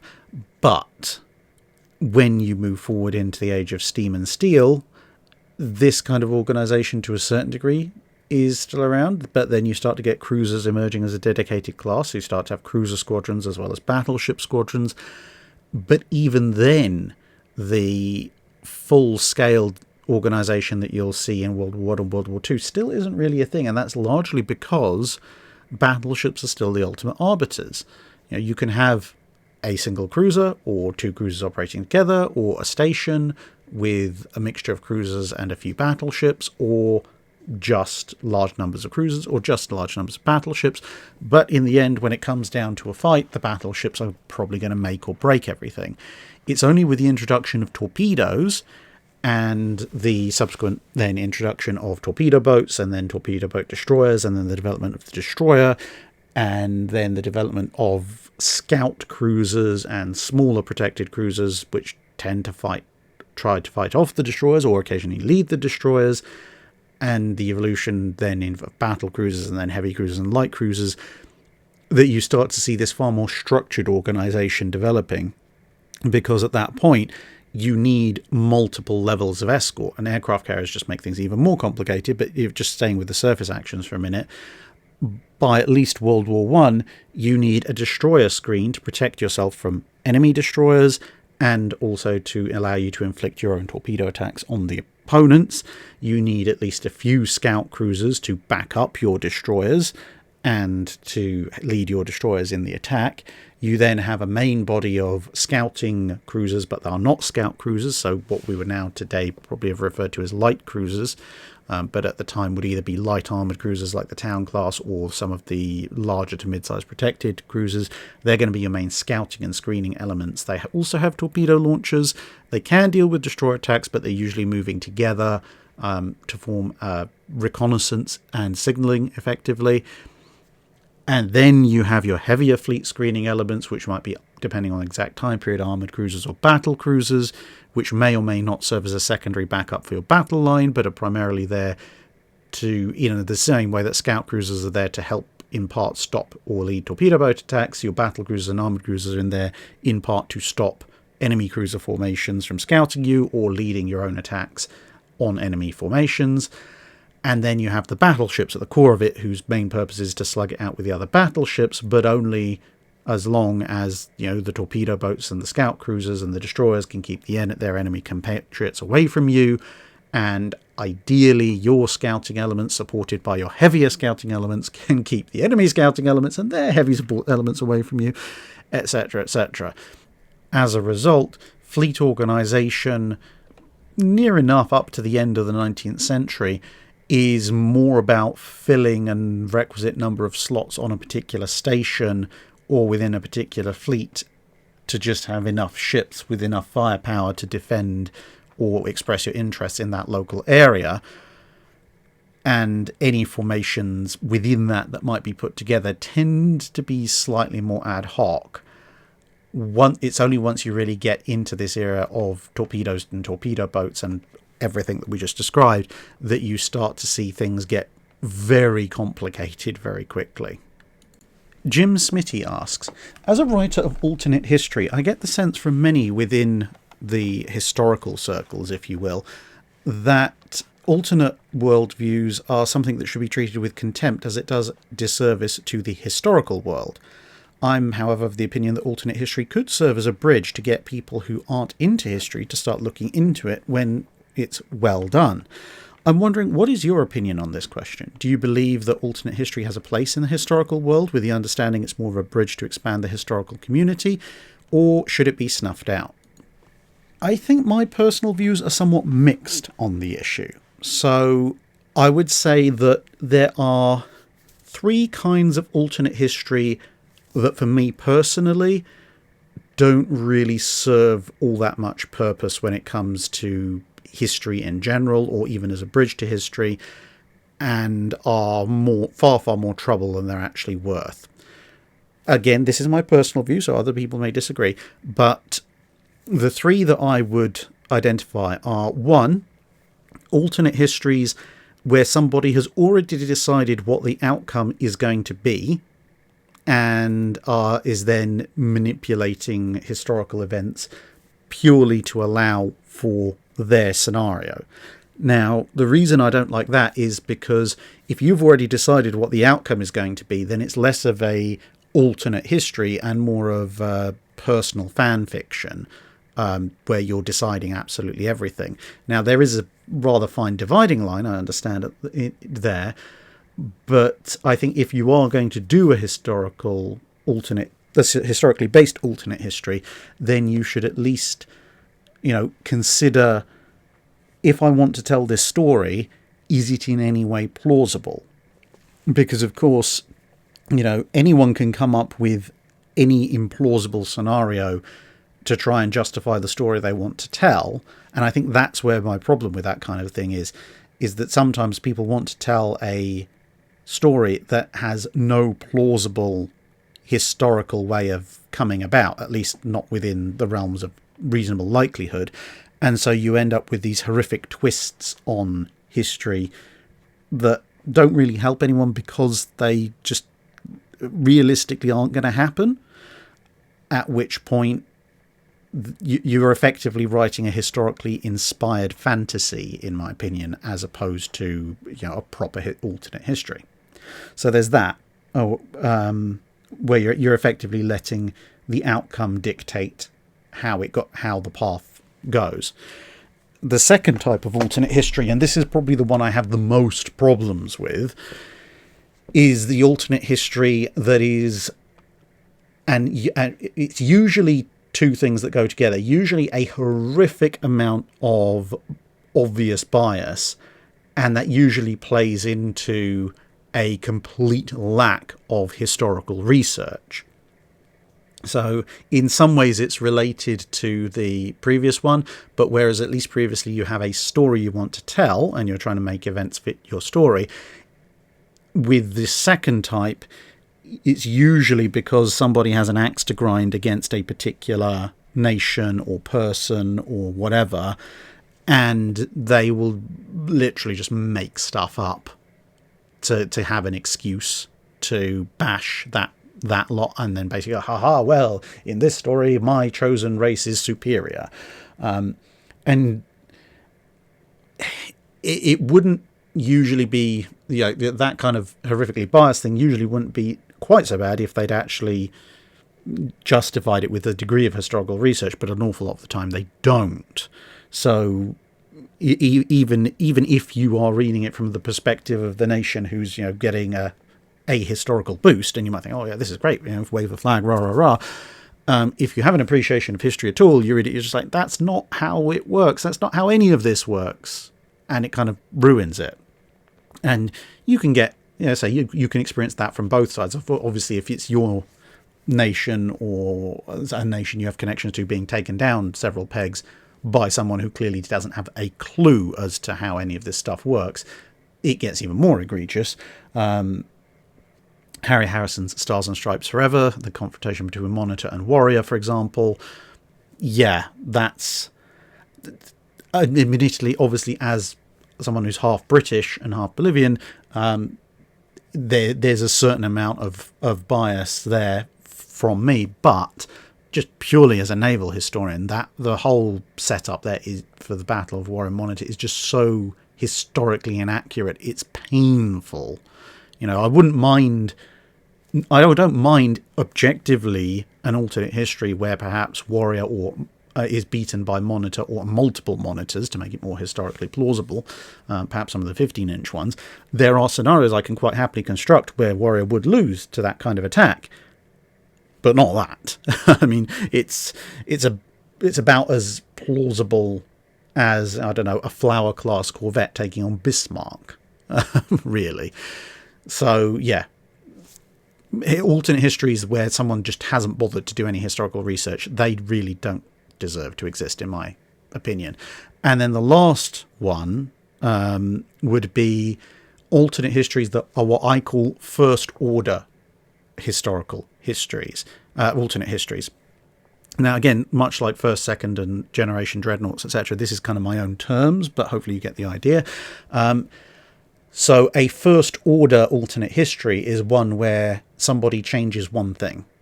So that can work if it's, kind of butterfly flaps his wings and everything changes.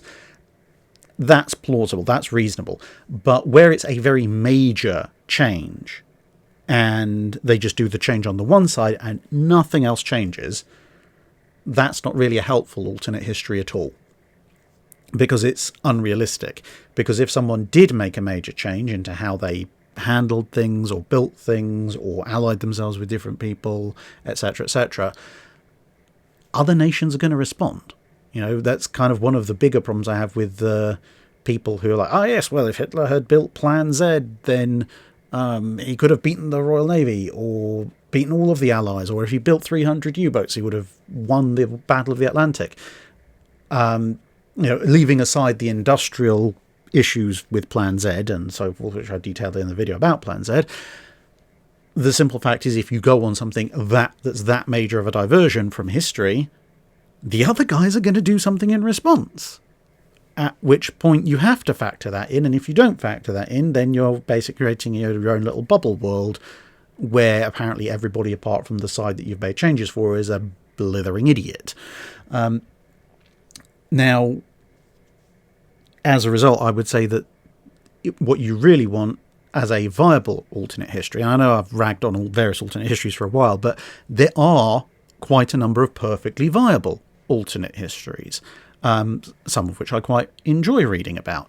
And those alternate histories tend to be what I would call second or third order or further alternate histories. And now you might guess from my description of the first order, a second order alternate history is where someone goes, right, I'm going to change this for this side. What is a plausible and or realistic response that the other side is also going to do? And then you take that scenario perhaps as a second order. So both sides have made changes in response to, the first major change you've done. Now let's see how that develops. A third order one would then perhaps be, well, we've made this change, the opponent has made the change in response to this, so we're going to modify or increase our plans as a result of that, and so on and so on. So I think somewhere between a second and fourth order alternate histories are usually the ones that are the best laid out, because they've considered all sides and how the different factions are going to respond to people changing things. And that actually, because it's much closer to how the real world potentially could have gone, are now very useful alternate histories if they're well written. So I would say my overall candidates for, or my ideal alternate history, if you like, would be at least a second order alternate history where the writer has actually done a reasonable degree of research into the actual capabilities of machinery, whether that be naval, air, land, or even people, that are involved, to make sure that their reactions and capabilities are somewhat realistic to the real world, assuming you're writing a real world alternate history, of course. And that if you have a story you want to tell, then I think you have to make a decision of either, is this a historically plausible alternate way that things could have gone, in which case, see what I just said, or if it's just honestly a 1% or less likelihood that this is actually going to happen, so it becomes very implausible, then you have to either acknowledge that this is more historical fantasy than alternate history, or potentially just go further back. Because rather than making a change right there and then, you could make a change that is actually has happened several hundred years or before, which might then have changed circumstances enough by the time you want to make your story that everything is, actually plausible at that point. So if you take, for example, Harry Turtledove's The Two Georges, which is about a British Empire wherein America never managed to become independent, so the War of Independence fails. So that's your point of departure, but the story itself is set, more than a century after that. So you're not left to debate the minutiae of exactly how the American Revolution failed, which can lead to all sorts of arguments, but rather you've established, okay, for whatever reason, this is the case, and there's now been several hundred years of development, culturally, technologically, economically, and we're now in this other setting. And, that actually works, to my mind. And I think for similar reasons, that's why the Man in the High Castle series works a little bit more, because it doesn't go into the minutiae of, well, it goes into some detail about how Japan and Germany win World War II, but the main thrust of the story isn't, look at the Axis powers defeating the Allies, it's already happened, fast forward a number of years, how is everybody dealing with that? And similarly, actually, again, another turtle dove work, actually, ironically, Ruled Britannia, which hypothesizes that the Spanish Armada managed to conquer England. Now, that's a lot closer in proximity to its sort of departure event, because it's essentially Shakespearean times, which is in the immediate aftermath of the Spanish Armada. But even so, it's dealing with the consequences arising from a change in our history, rather than trying to, hodgepodge together something that is actually telling you the pivot point and describing to you the pivot point as history changes, which is, as you might have guessed from everything we've just said previously, somewhat difficult to historically plausibly pull off. But not impossible. Runon asks, many paintings of Age of Sail vessels portray flags and pennants as streaming to the rear of the sails, implying that air moving over them is flowing towards the stern instead of the bow.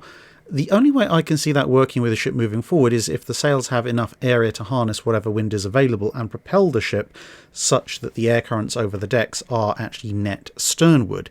Is this correct, or is this just a concession made by the artist to not confuse the viewer? The reasons for this can range across a broad number of circumstances, some of which is just familiarity with the way that sailing ships work.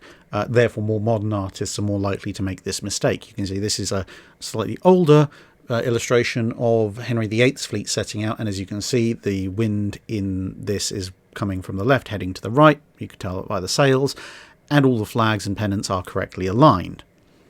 Now, there are a few ways in which the flags and or pennants may be heading the other way, apparently, but those tend to be rather specific circumstances as opposed to how, things actually are. I think, say, most modern artists, they're used to seeing the flags and pennants of ships streaming behind them because, of course, the ship is moving forward under its own power, sometimes contrary to the wind, and usually at reasonably high speed, so it's generating its own wind. They apply that to sailing ships, and then you get this odd thing of flag goes one way, sails go the other.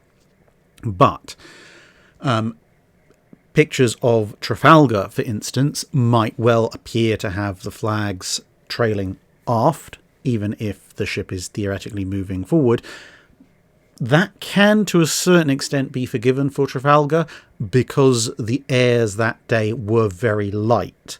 And given that especially the ensigns at the back sometimes were arranged on a pole that was actually tilted slightly backwards, then in very light airs you might have an ensign that is actually kind of flopping, waving generally vaguely in the direction aft, whilst the ship is vaguely also moving forward. Effectively, there's just enough wind to drive the ship in one direction, but not quite enough to pick up an ensign or a flag that is under gravity heading in the other direction, and obviously is perpendicular to the wind rather than with it. Another circumstance may well be if the ship is tacking against the wind, because of course the sails will then slew around. So for example, if you had, let's say if you had wind coming in off of your port beams, maybe just forward of your port beam, then you might have your sails canted over at 45 degrees to catch the wind. But if the wind is therefore just about coming relative to the direction of the bow, coming from the bow and heading somewhat aft, although mostly across, that might then lead to your flag or pennant, at least from a certain point of view, perhaps from the starboard beam or starboard forward quarter, that might appear to have the flags then heading backwards, and whilst the ship is sailing in the other direction, in actual fact what's happening is that, you know, the sails are pointing maybe, let's say, 45 degrees off course, and the flag is also 45 degrees off course, so they're kind of a 90-degree split or thereabouts, but with the correct perspective it might make it look like they're almost completely in opposite directions. But that's a very specific set of weather circumstances to detail. So yes, there are circumstances where a flag may appear to be going in the opposite direction to a ship. That can be legitimately portrayed, but usually if their flags and pennants are going in the wrong direction to the ship's direction of travel as indicated by the sails, that's usually just a modern conceit. Jason asks, a fundamental naval tactic, especially for battleships, is to turn broadside onto the enemy in order to bring all main turrets into play and maximise firepower. However, in World of Warships this is a poor tactic, as it merely exposes much more of the ship's citadel and leaves the ship vulnerable to penetrating citadel hits from the enemy. Allowing for the fact that World of Warships is only a game, it does seem that they tried to get their ballistic physics correct. Is World of Warships grossly wrong about how it handles the physics of citadel penetration, or are there other factors at work here? I think there are two main factors that cause this phenomenon to happen in World of Warships. Firstly, there's the fact that outside of the occasional bit of module damage or losing the odd turret, you aren't really impaired in your ability to fight back as the damage accumulates. Back in the beta, which I did play, they did actually have a flooding mechanic which could limit your ability to fire on one side or the other as your ship began to list and would slow you down, etc. But that was taken out, which now means that, you know, you could be sailing around on 1 HP, and as long as your engine hasn't been knocked out, you are still capable of moving at full speed and manoeuvring just as hard as you could when you were on full HP, which is somewhat unrealistic, but a concession to the player base. And similarly, you can't have your major rangefinders taken out or your bridge crew taken out. So if you go bow on, this would be a major problem realistically. If you head completely bow onto the enemy so the enemy can only hit you in your bow, well, then your bow's going to get shot up, possibly, which is going to lead to you going bow down, which is potentially going to lead to listing issues, but is definitely going to slow you down and make it much more difficult to keep a seaway. Plus, of course, if you've ever shot a bow-on ship in World of Warships, you'll know that one of the most obvious targets is the superstructure, which would mean you'd be blowing away the bridge crew in pretty short order, probably even if they were in a conning tower, as well as shattering the main rangefinders, which would significantly impair a ship's ability to fight. This is assuming, of course, that you're fighting at the kind of ranges of the World of Warships lets you fight at and encourages you to fight at, where you might be landing 3, 4, 5 hits per salvo.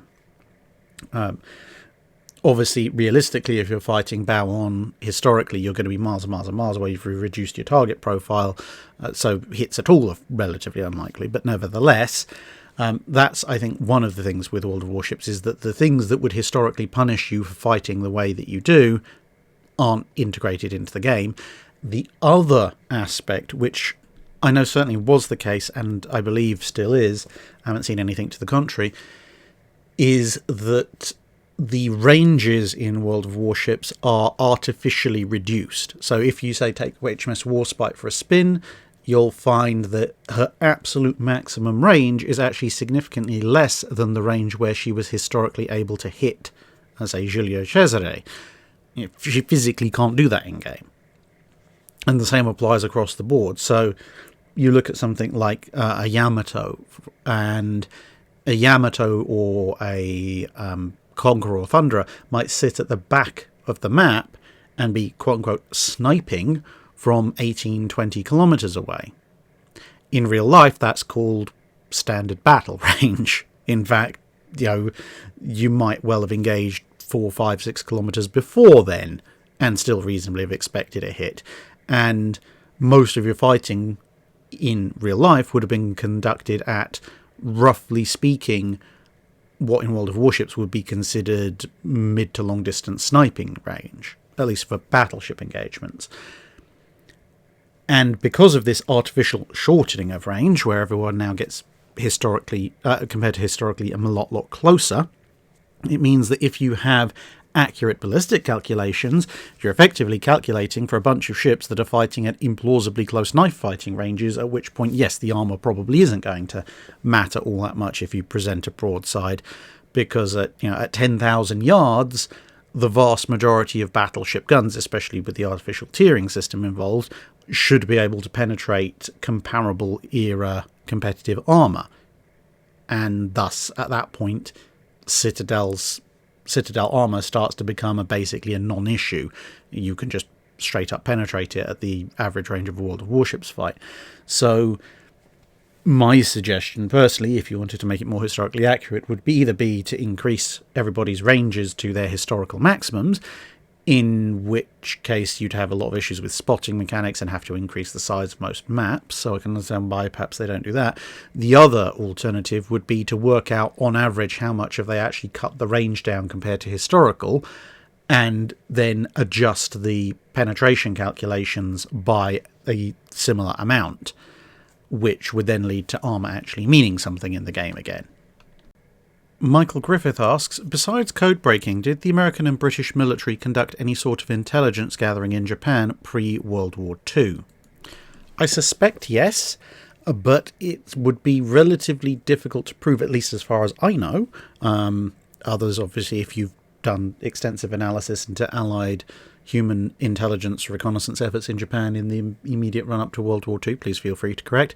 But as far as I understand, whilst there were some, if you like, spies on the ground, whether they be naval attaches, international observers, people on commercial ships going into and out of harbours, maybe even people taking flights up, etc., there wasn't a massive number of spies directly in Japan, partly because, well, for obvious reasons, an American or an Englishman is going to be very difficult to pass off as a Japanese person, James Bond aside.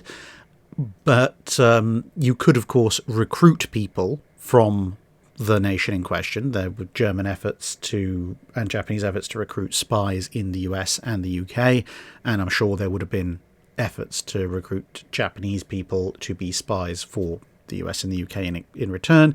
And of course, the US at least did have a certain Japanese-American population who could pass, obviously, for Japanese, but might be loyal to the Americans, although the Americans were very paranoid about them apparently being more loyal to Japan than not, which led to a whole series of rather distasteful internment camps and so forth. But that's kind of a by the by.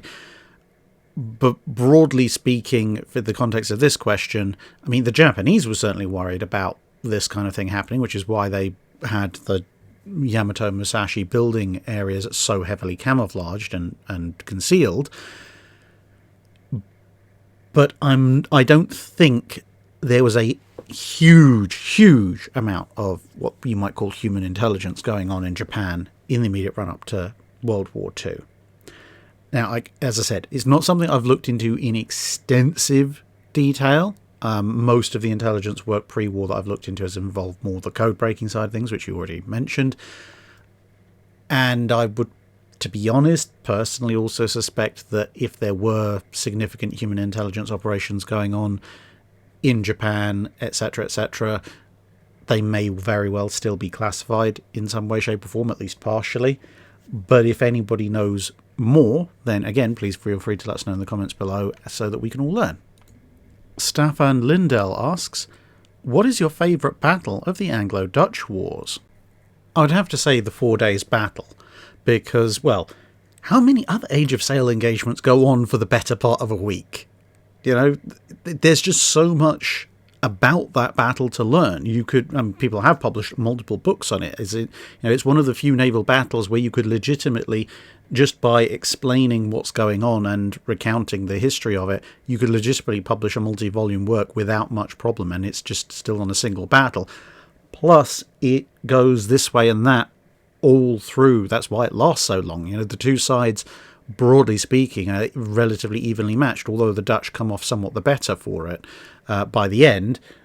But they're in significant danger of losing at various points. So it's not a complete one-sided rollover the way that some of the Anglo-Dutch war battles were in either direction. And so I just find it a very fascinating battle. Plus, you know, being so big, it involves almost every major combatant of the Anglo-Dutch wars that you can think of, outside of the ones that are specifically lost in certain engagements. And yes, Sovereign of the Seas is there as well.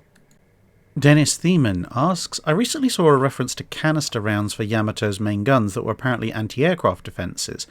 Whilst the imagined picture of a broadside of 9 18.1-inch guns firing a wall of canister shells boggles the mind, I assume that the paucity of references to these shells indicated that they were found to be perhaps not all that effective? Yes, the Type 3 or Sanshiki shells, I believe that's they're called, you can see them here. They are main gun rounds designed to spew out basically a flamethrower of burning elements as well as shrapnel when they detonate. Now, as you also rightly guessed, they weren't particularly that effective.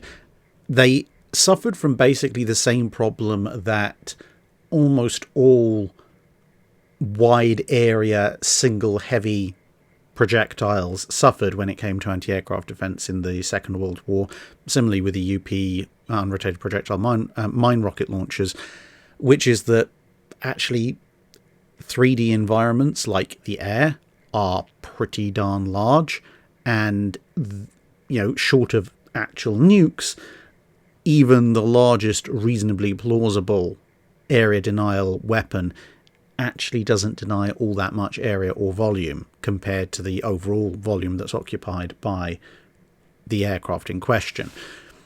And you can see the problem, for example, if you were to take a box grid or box table and make it, say, 20 boxes long by 1 box high. So this is effectively representing not quite a 2D plane, but let's say a ground plane. So you have troops advancing across your 20 wide box formation. You then fire canister rounds. So let's say you fire 9, because we're using Yamato as a basis. So you have 9 canister rounds going out. So anything within the 9 squares out of your 20 is immediately dead. And anything on either side of one of those squares is probably dead. Now, even if you do a slightly random distribution, you can very quickly see that practically everything along that 20 long line is going to be either immediately or shortly thereafter likely dead. There might be a few areas based on random distribution where 1 or 2 units might survive, but it is overall very, very effective.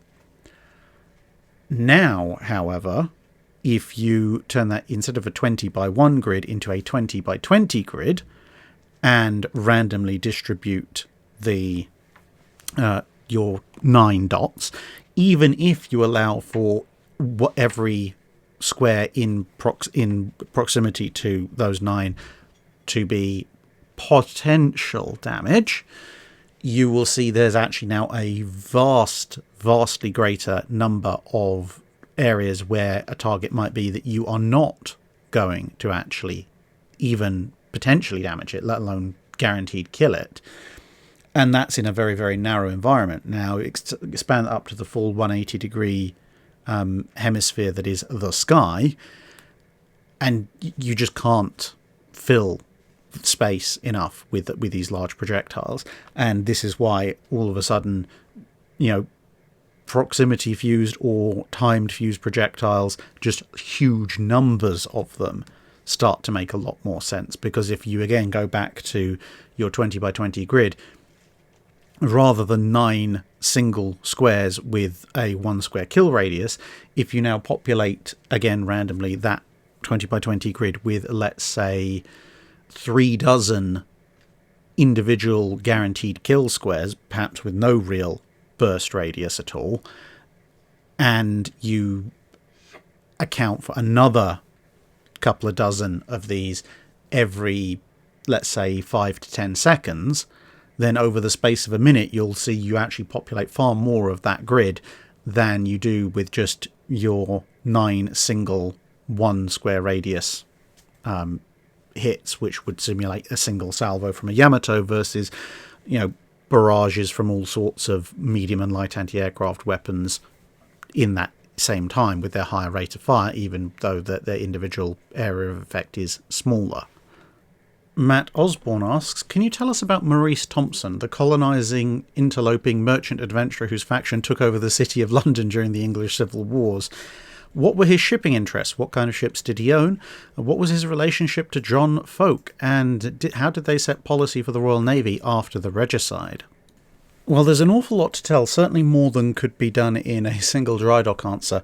If you're interested in learning about him, then one of the better books to read is Merchants and Revolution, Commercial Change, Political Conflict and London's Overseas Traders, 1550 to 1653, if you can get hold of a decent priced copy. Now, although, as the name suggests, it's largely looking at the impact of commercial traders and the impact of commercial trade on and because of the English Civil War and related conflicts, Thompson does kind of end up being the central figure of the book because of all the various things that he did. So briefly speaking, he's born in England and he's one of 5 children. He then moves as a teenager over to what was then the English colony of Virginia, manages to set himself up as a ship's captain over there, secure a monopoly on the tobacco trade, and then in his 20s he moves back to the UK, or England as I suppose it is at that point, because it predates the Act of Union. And he then utilises his first ship and then later ships to essentially create a extremely powerful commercial empire, because he realises that if he's got this monopoly on trade already, he can exploit that. But because his ships can transport anything, be they colonists, commercial goods, or slaves, because of course this is the 1600s, so he decides, right, well, I'm going to set up colonies in the Caribbean, and I can then use my ships to acquire slaves to stock those colonies from Africa, and then I can pick up the goods from those colonies or settlements, and I can transport them back to Britain. And unlike some other entities which were engaged in the triangular trade, who were obviously looking to make a profit every time they made a transaction, with someone like Thompson, who owned the means of transportation, he could afford to make the profits where they were best suited. So he could run the voyage from the UK or England down to Africa just enough to cover his costs, relatively minimal. Then he could run the slave trading voyage across the Atlantic to the settlements that he controlled, again at relatively minimal cost. So he wasn't impacting the profits of his plantations by buying the slaves too much, basic supply at cost. But then that meant, of course, that having outlaid relatively minimal expenditure on those first 2 legs, he could then bring back his sugar or whatever else was being grown and sell it at competitive market price, which meant that he would make an absolute fortune, because his cost of transportation and production was much lower than a lot of his competitors. And he didn't just restrict himself to that, because again, he realised he had a bunch of ships, so he could go wherever he liked. And so he also obviously maintained his tobacco trade with Virginia. He traded elsewhere all across the Atlantic. And he would also send fleets of ships over to the Indian Ocean and Asia in order to try and see what kind of trade he could get moving there as well. And then, taking advantage of the fact that a lot of ships at the time are dual purpose, he's able to also conduct a bunch of privateering raids. And then when the English Civil War breaks out, he decides to back Parliament. And of course, he has the finances to basically, between him and his brothers and business partners, to do near enough whatever he wants. He's got such wealth, he can be a make or break player in a full-scale civil war in one of the most powerful nations on the planet at the time. Now, in terms of the types of ships that he owned, it's difficult to find out exactly what kind of ships he owned, but from the references to some of the ships he sent out, it seems that whilst he himself may not have owned a huge number of vessels, between him, his brothers, and his business partners, they did own or have controlling interests in large numbers of merchant vessels, and of course they could charter even more, which helped their interests quite considerably. So by setting up both settlements that were designed to generate income, plus setting up resupply bases and so forth, they were essentially taking a lot of the cost elements that have to factor into merchant ventures and not minimizing or zeroing out the cost, but effectively making them at cost items. So whereas a regular merchantman, as I said, would have to try and turn a profit on each of his legs of a voyage, and thus making his products by the end of it somewhat more expensive, and would have to pay for resupply, etc., while the resupplier people would be trying to make a profit off of him, etc., etc. With a lot of Thompson and Partners stuff, essentially everything bar the bringing of the final goods back for sale could be done at cost, and therefore the profit margin was considerably larger. His ships, therefore, were usually relatively large for the period. And then, of course, once you got into the English Civil War period, not only did they back Parliament financially and economically, and by being between them most of the wealthiest people in London with the resources to match, they were able to get themselves into various positions within the parliamentary forces and, as Matt mentioned, basically take over London in terms of supervising it. And then once you got into the Cromwellian period, then with nobility now somewhat out of favour, they turned to, who's the latest and greatest and richest people around? Well, clearly they must be the best people to ask about things, and therefore I think it was Maurice Thompson's brother who ended up on the head of the Committee for the Navy. Now that was a little bit more of an interesting scenario because on the one hand, they did manage to persuade Parliament that, well, if you're going to supplement the Royal Navy's forces, then, well, if you hire our particular armed ships, then, well, we'll make a lot of money, and Parliament gets a bunch of well-crewed, well-armed vessels for its purposes, but they were also able to subtly influence the direction that Parliament took the Royal Navy, because, of course, part of the reason Thompson and Co. had made so much money was because they'd effectively forced themselves into markets traditionally held by other nations, and thus is part of the reason why you start to see, at least in the Cromwellian period, the Royal Navy intruding more and more against nations who have commercial interests in certain areas, ostensibly for the general freeing up of British trade, because mercantilism and all of that, but perhaps more reality, specifically because that benefited the business interests of the people who were now on the Navy Committee, Maurice Thompson's brother and cohorts amongst them. But some idea of the size of fleet that Thompson owned can be given by the fact that during the Cromwellian period, no less than 8 of his vessels were hired directly by Parliament, and that still didn't make a huge dent in his ability to trade and make vast amounts of money. But that's about as much as I can really summarise in a dry dock answer. Charles E. Smith asks, while watching an episode of the Colour of War series, my father noted the casualty statistics they quoted showed a loss rate of about 10 men per American merchantman lost versus about 15 men for the British during World War II.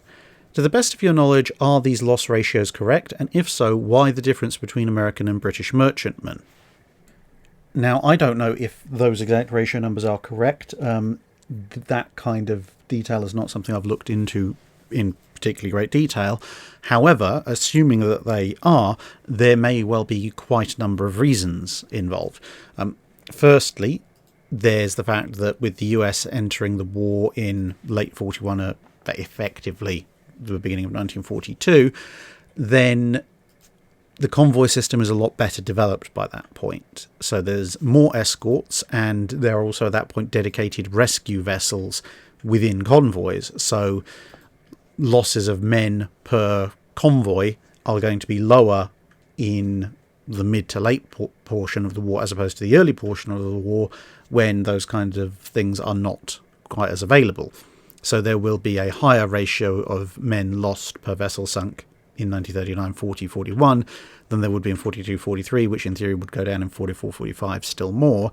and with most of the American merchant marine being considered legitimate targets by the Germans, etc., for those latter two periods, it would make sense that their loss ratio was a little bit lower. Then you've also got to account for the fact you've got stuff like the Liberty ships, so relatively standard, relatively large merchant vessels, which would have made up a decent proportion of American crewed merchant vessels that were being sailed around. Obviously not all of them, not by a long shot, but larger vessels take longer to sink, and more modern vessels obviously would also, to a certain extent, although they wouldn't have torpedo defences the way a warship would, they would to a certain extent be somewhat more durable regardless of size as compared to much older vessels. Plus you then have to take into account that although there are exceptions, obviously, for the most part the American merchant marine, at least while we're looking at U-boat sinkings and therefore the Western European theatre, the vast majority of American merchant ships would be found in the Atlantic or in the Caribbean, whereas British merchant ships would also have to contend with being the majority of merchant vessels present in theatres like the Mediterranean or the North Sea, where not only are they perhaps more likely to come under attack by aircraft as well as U-boats, although obviously there is a bit of an air threat in the Atlantic, but when you have operations like the attempts to resupply Malta and so forth, whereas in a convoy, if a ship is sunk, then outside of exceptional circumstances, you would at least have some effort to try and pick up the crew. And as we mentioned, that gets better and better as the war goes on. If you're in the middle of a attack run or a convoy run to Malta, or trying to get to the Arctic with resupplying the Russians, or for whatever reason you're in the North Sea, then it may not be possible, or it may be highly dangerous for anyone to try and stop and pick up survivors, which will then lead to, there being fewer survivors, which would skew the results still further. So my supposition would be it's a combination of all of those factors. Basically, there being a higher proportion of British merchantmen in theatres where pickup may be a lot more dangerous or impossible, combined with the British merchantmen being present in obviously considerable numbers during the period when survivors just in general from ship sinkings are going to be fewer because of the less developed convoy systems. Cra F1 asks, as has been mentioned numerous times, stormy seas can slow down ships. How much is this speed loss and how does it affect ships of different sizes? Also, how did different navies design their ships to minimise this impact, and what were the drawbacks of these measures? And how did they vary and evolve through the age of sail through to the 1940s? Well, I think overall that's probably something more akin to a Wednesday video in terms of length of answer. But to pick up on the earlier part, the degree of speed loss isn't a specific factor that you can point to as like, well, you sail into a storm of X ferocity, your ship will lose Y speed. Now, partly that's size, which we'll come to in a minute, but partly it's also because storms have very different characteristics. Are the waves and the wind following together, for example? They may be coming from slightly different directions. And how large are those waves? What is the amplitude of those waves? Not all storms are equal in this respect, and even if storms have the same wind speed, if they're in different parts of the ocean, so a North Sea storm, for instance, will have a very different wavelength and wave amplitude to a Pacific storm of the same notional wind speed. And is the ship heading in the same direction as the storm, or is it running before the storm, and all these kinds of things. And then you have the fact that as both wave length and wave amplitude increase, ships can go through periods of being heavily affected and then not so heavily affected and then back again, potentially. So, for example, if you take a battleship, a storm that has lots of very short wavelength, low amplitude waves is probably not going to be too badly affected in terms of its overall speed, because it's basically going to plow through each individual wave. That will reduce its speed somewhat because of the force of the impact, but it will lead to what many sailors recounted at that point, which was that you could see some of the bigger ships like the battleships just smashing straight through wave after wave after wave to apparently relatively minimal effect, whereas a that same kind of wave for a destroyer or an escort might make them bob up and down and up and down and up and down quite a lot, which one means that their overall path of progress is actually longer, because once you flatten those curves out, they've actually gone a further distance. Plus, of course, if we're talking about short wavelength and low to medium amplitude, that might very well end up pitching the ship up and down such that the screws are coming out or threatening to come out of the water, which is going to temporarily reduce their speed and so forth. Now, if you have short wavelength, high amplitude waves, then it gets even more interesting, because then you can end up with a situation like this, where a destroyer might end up burying itself in the wave, either hitting it head on or possibly coming down that wave and hitting the trough, and that's going to massively slow a ship down. Whereas if there's still relatively short wavelength, whilst that might pitch a heavy ship like a battleship a bit more, it's still probably going to be able to forge on through, just with somewhat more violent experience for the crew. Whereas then if you get into long wavelength waves, then at that point you might actually have something of a benefit, especially as amplitude increases, to being in a smaller ship, because a long amplitude wave, now that's long enough that a battleship or a destroyer is probably going to be pitching up and down and up and down. But of course, a small ship like a destroyer escort, for example, can ride those waves to a certain degree, like a cork, as long as it's not too sharp an amplitude and you end up cresting and exposing your screws. You can, as I said, basically almost sine wave your way along them, whereas a heavy capital ship with a lot more inertia might find itself, climbing, cresting, having lost a lot of speed, and then dropping down very heavily, going nose bow green into the water, and start losing speed quite a lot. And then you could get really, really, really far into the worst possible storms, where you might have relatively long wavelengths and very high amplitudes, i.e. the wave height is very large as well, at which point that's when you potentially start losing ships. You can lose ships in the other scenarios as well, but now you can really, really badly lose ships, because these are the kind of waves that are big enough that if you catch them at the wrong angle and they have enough power behind them, if you're in a smaller ship, they might just roll you straight over. And they might have enough mass behind them that even if you are in a destroyer or a small cruiser and you hit them, bow on properly, you might find that you're being borne backwards by the wave even as you climb it, which is going to reduce your overall speed quite considerably.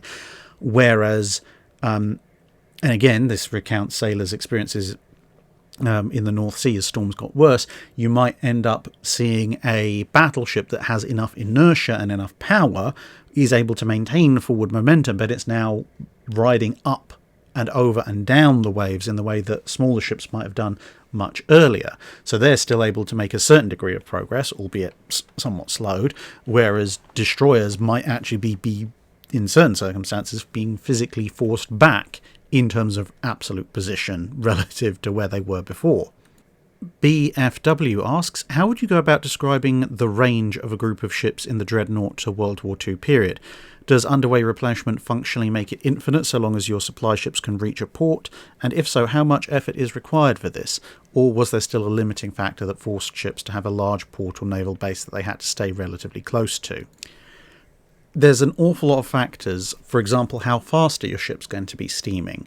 If they're mostly cruising, perhaps with an expectation of going at full speed for an action or two, their range is going to be considerably more extended than a fleet that's sailing hard to intercept, for example. But fuel type is also going to make a huge, huge difference. Resupply at sea with coal is incredibly difficult and taxing, whereas resupply at sea with oil, okay, it's not the world's easiest thing, but it's certainly a heck of a lot easier. So a coal-powered fleet is going to struggle with resupply and extending their range considerably more than an oil-powered fleet. You then also have to take into account that coal-powered ships will, if you keep them out there for ages and ages and ages, eventually have to stop to clean boilers, or at least shut down some of their systems to allow them to clean boilers, which will limit their speed. and combat capability, etc. Oil-fired ships, eventually there are oil cleaning issues they'll have to do, but it's a lot longer than you would with coal-powered ships. And then you also have other things to take into account. Personnel and food, which in theory, okay, your resupply ships might be able to bring out as well, but eventually the ships themselves are going to start to need repairs. Larger items will break that supply ships either can't bring the spares out for, or which require a dry dock, or at least the ship to be stationary to attend to. So underway replenishment does not functionally make your range infinite. The other thing you've got to take into account is your escorts, because your battleships and carriers might be able to go for months at sea with decent resupply at sea in place, but your destroyers, for example, which obviously have considerably less fuel available and which will therefore need refuel and resupply more often, they're going to break down and start to suffer issues a lot sooner than your capital ships are. So the range of your fleet, much like, a chain is only as strong as its weakest link, the range of your fleet, even with replenishment at sea, is limited by your most fragile and most needy ships, which are usually going to be your escorts. Now, exactly how far this allows you to go will depend hugely on the time period in question. So, the Grand Fleet could stay at sea for a couple of weeks, probably at most, if it was conservative with its fuel use, mostly dictated by the needs of its escorts to return to base, at least in the context of World War I. The High Seas Fleet, because of, apart from any other things, its inferior coal values and so forth, would have to return to base somewhat sooner than that. But once you get into oil-fired vessels and more advanced replenishment methods in World War II, you could potentially have ships that are out at sea, as I said earlier, for months at a time. But whilst those months might allow you to range quite a long distance from a base, so a couple of thousand miles or so, for one thing, when you're a fleet of that kind of scale and power, you're probably no more than 1,500 to 2,000 miles from some kind of base at any given point. So, even if you sail away from one, you'll be approaching another.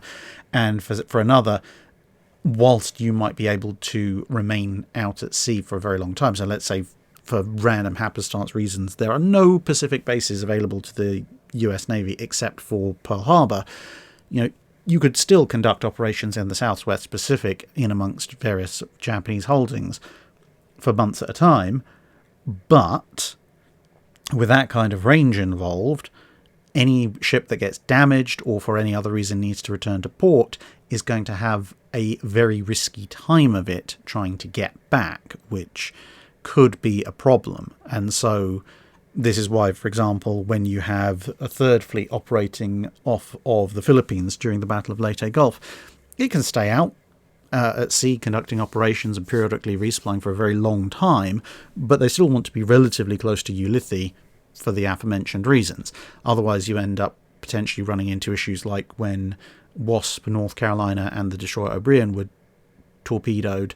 Obviously Wasp was sunk, North Carolina was damaged, O'Brien was heavily damaged and needed to head home, but she had such a long distance home that although she survived the initial impact, she would eventually break up and sink.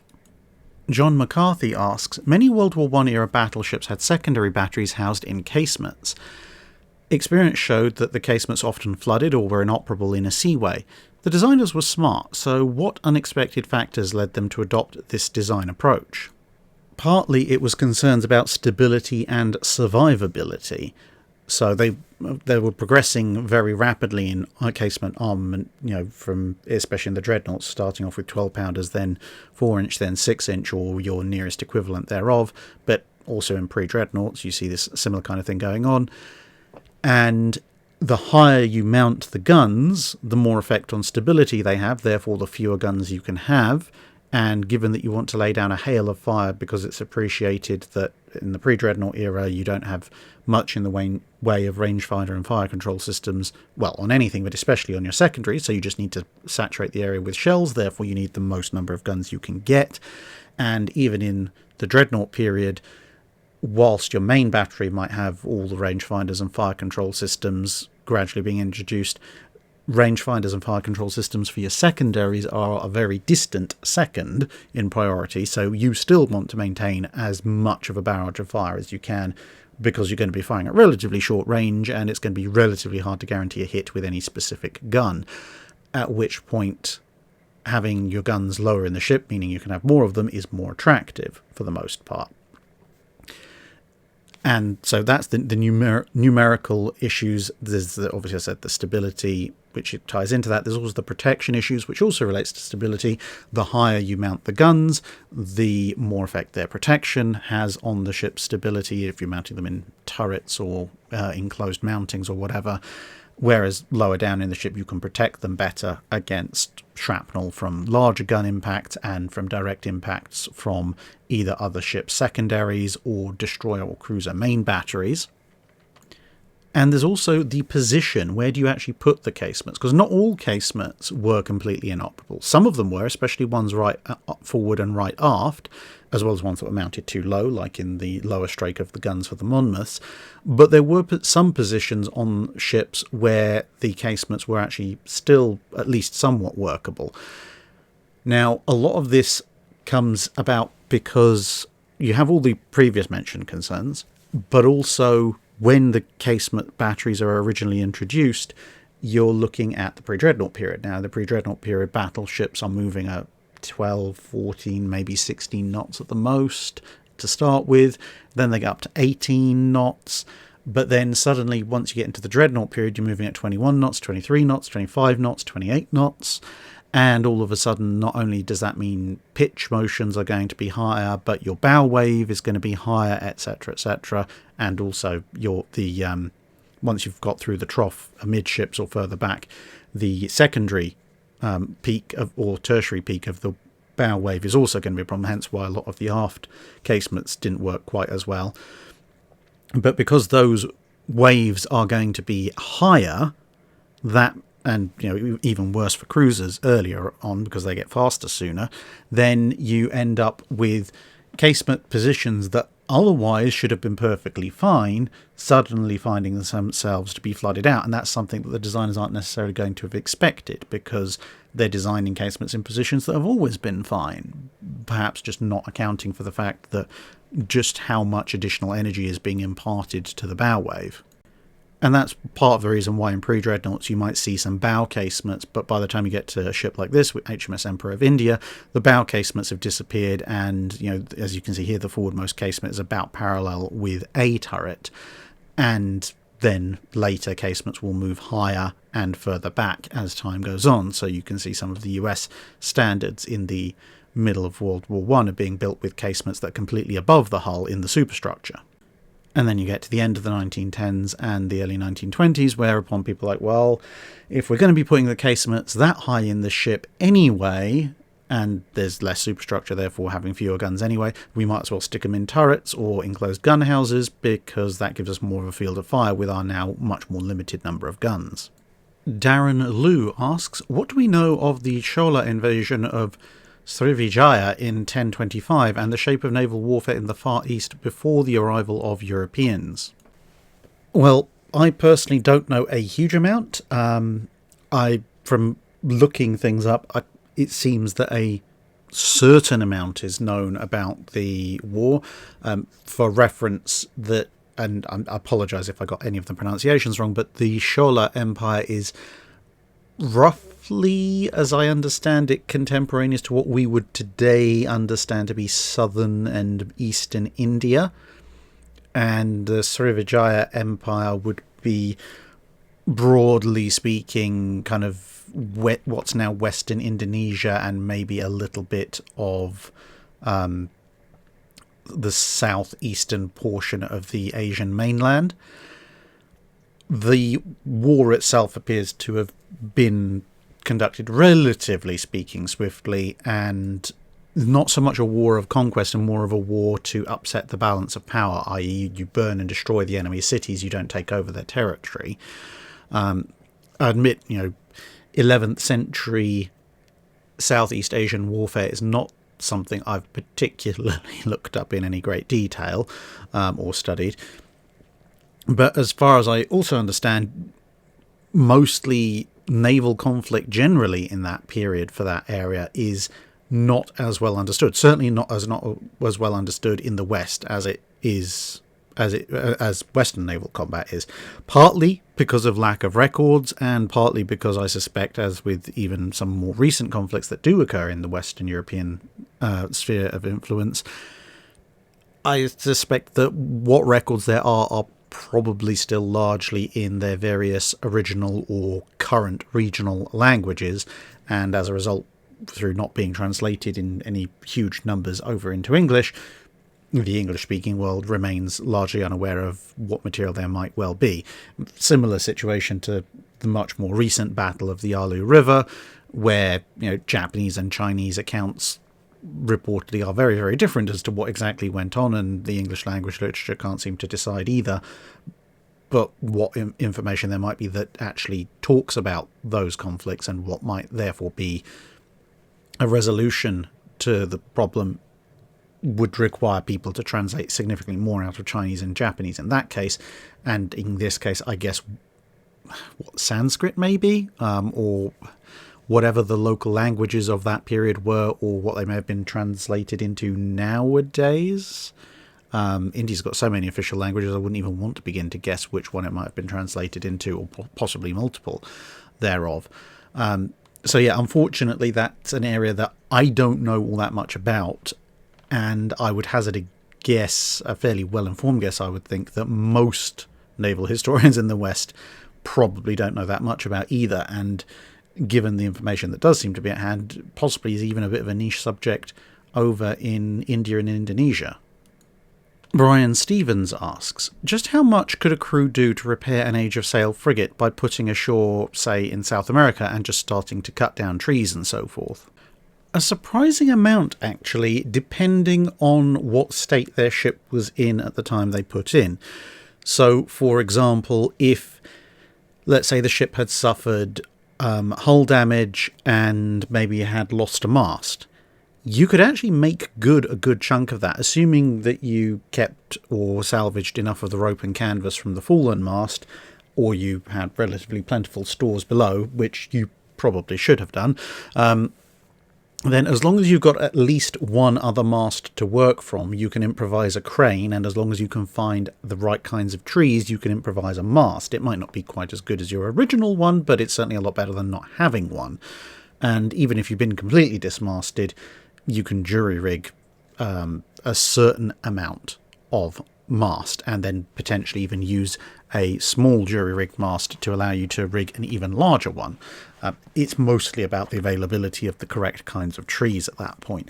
And with a hull damage, there's enough carpentry supplies on board, and of course skilled carpenters on your average age-of-sail ship, that by felling trees you can create the requisite planks that you need to patch up your ship as well. Making rope and so forth is a little bit usually beyond just putting ashore in a random non-inhabited area, but you could, at least for short lengths, you could maybe, if the right plants are around, maybe make short lengths of something to help, but you'd largely be relying on rope stores from within your ship and cannibalizing, again, broken stuff.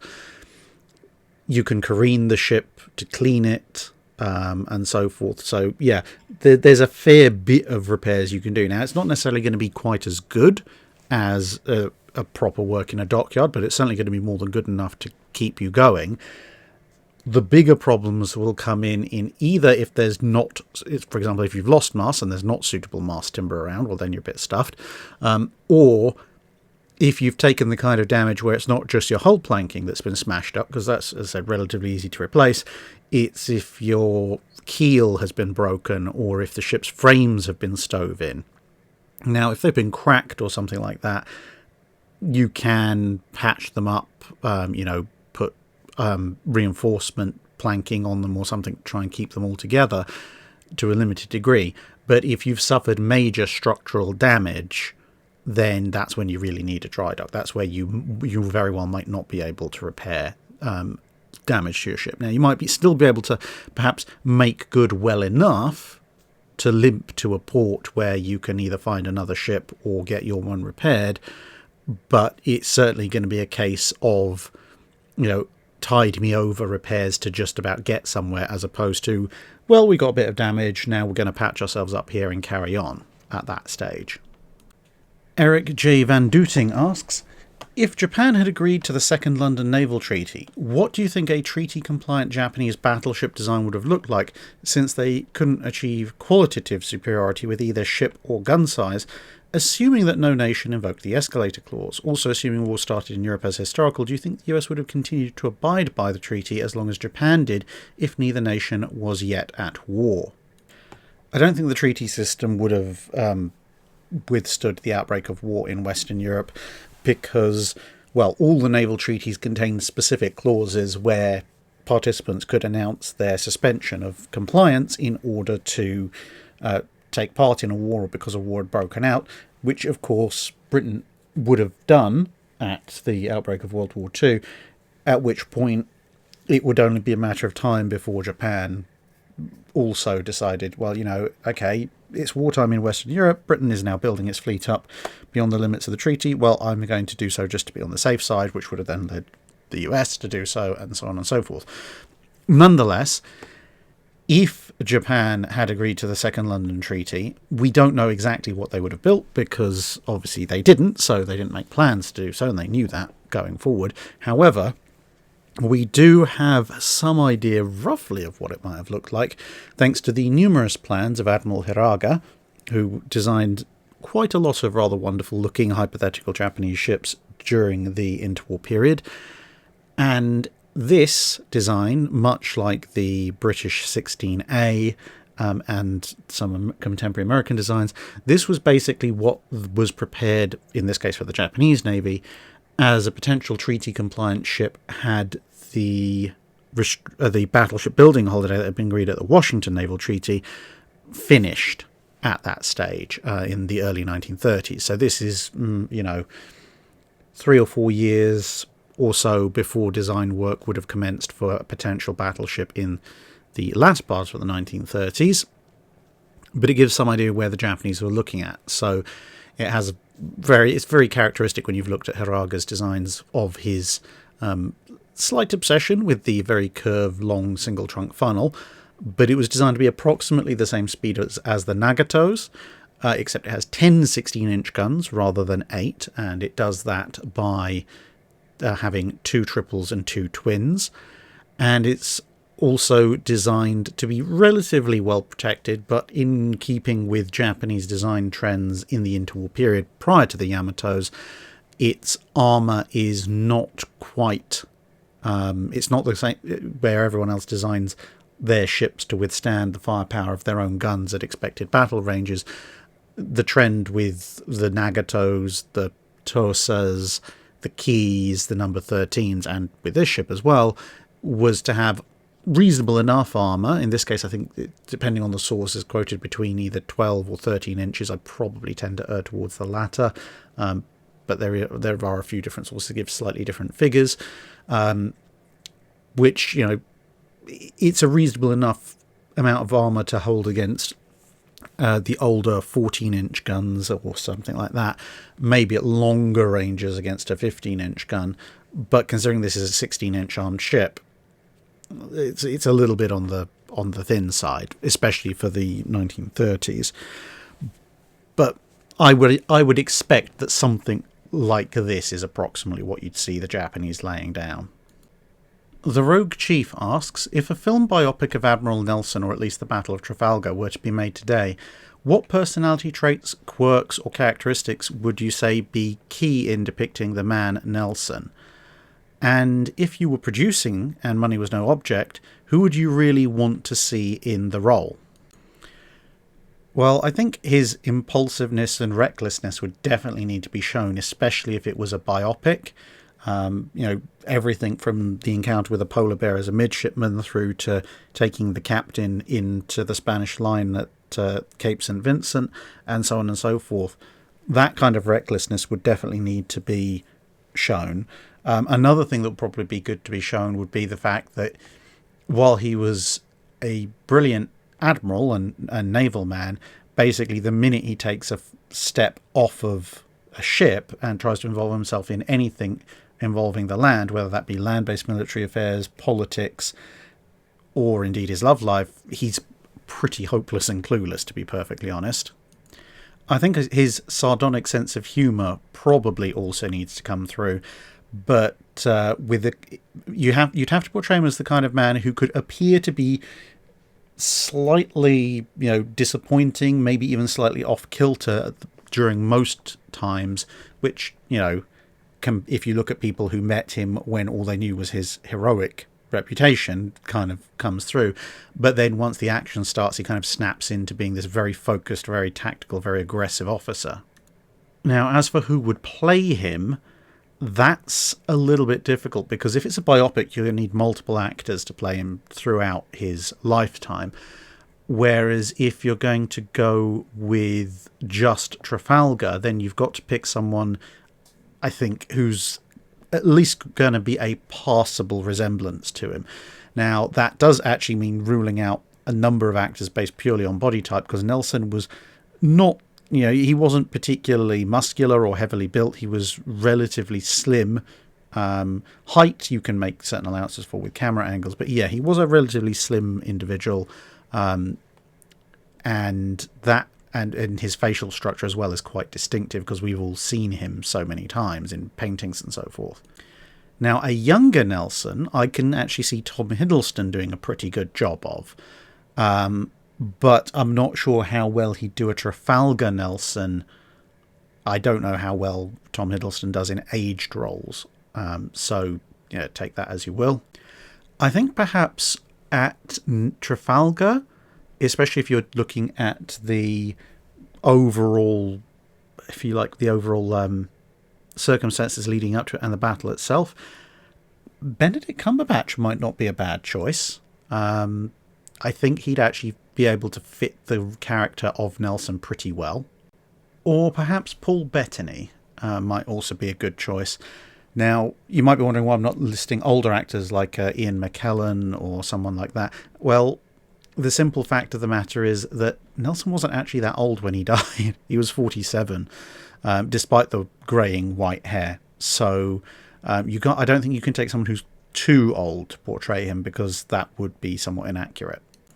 Gabriel A. Hawkins asks, who do you think put more post-war effort into attempting to whitewash some of their more questionable wartime decisions, Admiral Beatty or Admiral Halsey? And was the post-war revelation of Commander Seymour's blunders more embarrassing to Beatty than Admiral Ozawa's post-war revelation that Operation Shogo was built around the premise that Halsey was foolish enough to take the bait? The world wonders. I think Beatty put a lot more effort into whitewashing his mistakes. And partially, it's sort of understandable, given that in the immediate post-war environment, Halsey was given a direct promotion to the highest rank you can possibly attain in the US Navy, and retired within a couple of years of the end of the Second World War. So, whilst he had a personal reputation to maintain, there wasn't a tremendous amount on the line for him in terms of his career in the immediate aftermath of the Second World War. He'd got as high as it was possible to go. They weren't going to demote him. So, while he could defend some of his decisions, there wasn't as much motivation to do so. And also, whatever Admiral Ozawa says, he can always point to the fact that, well, intelligence told me this. This is something we know after the fact. Whereas Beatty would go on to have about a decade-long career after the First World War concluded, which included his rising through various offices to, the ultimate office for the Royal Navy as First Sea Lord. And so he had a professional career to defend whilst questions were being raised about his conduct during the First World War. And he was also in a direct position of power and oversight over people who may be calling him into question. And therefore, he had to put in a lot more effort, because he wanted to eventually get to the state of First Sea Lord, and he wanted to stay there. And with a lot of people, obviously with Jellicoe also still around, they're both being from the same navy, and the kind of partisanship breaking out, Beatty had in some ways, if he wanted to keep his career, he had to go after them a lot more strongly, and obviously for a lot longer of a period, especially because, as I said, with Halsey, he could kind of point and go, well, intelligence said this, most everyone on our side agreed that we should do this, and what the enemy knew is what the enemy knew, not necessarily what we knew. Whereas with Beatty, especially with the argument over Jutland, there was someone else on the same side who in theory had the same information and to a certain degree was relying on Beatty for information, who people could point to and say, well, he did better than you, even though he was acting on a lack of information which you should have given him. As a result, I think Beatty was a lot more fractious about defending his role in World War One as compared to Halsey defending his role in World War Two. And likewise, I think Seymour's lack of full training was probably much more embarrassing to Beatty, because Seymour had been selected by Beatty, and again, it's part of something that was within the Royal Navy, something that Beatty had plenty of time to recognise and correct, something that was under his control. Whereas, again, anything that Admiral Ozawa or anyone from the Japanese Navy said was not under Halsey's control. So he had a bit more of a get-out, as opposed to you personally chose this officer and chose to ignore all the failings that he indicated prior to Jutland. Christopher Gobble asks, if the interwar navies had access to modern diesel engines with 50 to 55% brake efficiency and 30 to 100 watt per kilogram power density depending on their size, would these have been a workable alternative to steam turbines, and if so, for what ship classes? If I'm making my calculations and conversions correctly, Iowa's machinery plant has a power density of about 40 watts per kilogram. Now, granted, that is taking, tons and horsepower and trying to convert it all down, and assuming they have the right overall weight for Iowa's machinery. So, there may be a little bit of margin here or there, but broadly speaking, it would conform with most things that I've read. Now, in that case, the smaller power densities wouldn't really be worth it, although it might have some utility, bearing in mind that Iowa's machinery plant was quite efficient for its time. So even a 30 watt per kilogram small-scale diesel power plant might be quite useful. And of course, modern diesels would be an absolute lifeline to submarines, which really, really need compact, high-power diesels, as much as they possibly can get. So that would definitely be a thing. Diesels, as far as I understand it, are much better at cruising, though, not radical shift changes. So from that perspective, they would be better off initially on things like destroyer escorts and possibly cruisers, who are going to spend a lot of time operating at specific speeds.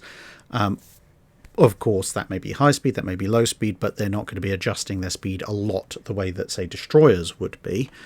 And battleships and aircraft carriers would be sitting somewhere in the middle. The aircraft carrier would most likely be the next ship class type to benefit, then the battleship, and then finally the destroyer. However, that is purely looking at the best way of utilizing the engine per se, in terms of speeding up and slowing down and where it operates its fuel efficiency best at. However, with that said, given that the larger engines presumably are the ones that have the much greater power density, if you've got a system that's able to kick out 60, 80 or 100 watts per kilogram, converting that back through into horsepower per ton, then yes, those kind of engines would be massively preferred as an alternative to steam turbines, because you can either at that point put a absolutely stupid amount of power into a ship if you want it to go really fast for approximately the same weight, or if you have a target speed in mind for your ship, like say 28 knots for a treaty battleship, then you can save thousands of tons of weight and put that into other things like more guns or bigger guns or thicker armour or both. So yeah, they would definitely be very, very heavily desired. The only caveat to that, of course, would be that much like oil in World War One, the proliferation and availability of diesel fuel in World War Two on the scale needed by a large fleet would be somewhat prohibitive for pretty much anyone that isn't Britain or the United States, to be perfectly honest. Joel Mullen asks, what would be the likely outcome if the Germans had stood and fought in the action off of Lofoten? Probably, all things told, not brilliant for the Germans. And that's not me being British, that's actually an analysis of the facts. When you look at the damage that was incurred by both sides by the time that hits stopped being encountered and the Germans decided to make a run for it, Gneisenau had lost a third of its armament and had taken damage elsewhere from renowned shells. Scharnhorst had lost her radar, which was quite important in the horrific weather that they were encountering. Renown had taken a couple of hits, but hadn't suffered anything particularly for them. Both of the hits that landed were duds, and the Germans, ironically enough, considering it was the British who had shell problems in World War One, in World War Two had a relatively high number of duds in their shells compared to most other nations. So at that point, Scharnhorst is partly blind, Gneisenau is partly crippled. Renown's only problem is that occasionally, if she turns into the waves at certain angles, she's taking water over the bow, which admittedly is preventing her from utilising her guns on those bearings, but she can utilise them on other bearings. And of course, she has also taken some damage due to the waves to her starboard bulge. But that's just slowing her down. It's not impeding her ability to actually shoot things. If the action had gone on, then that would suggest that these kinds of bits of damage would accumulate and accrue, which puts the Germans on the back foot. Plus, as we also know from the action, both the German ships were suffering quite badly with their forward armament, with the waves slamming into and across them, slamming things back into them, etc. They were certainly getting the worst of the weather, and that is obviously also to the benefit of Renown. Also, the longer the action goes on, although Renown had been forced to leave her destroyers behind, about half of her destroyer complement does have torpedo launchers, the other half have been refitted as mine layers, and those destroyers were catching up, and those destroyers were a factor into why the Germans decided to withdraw.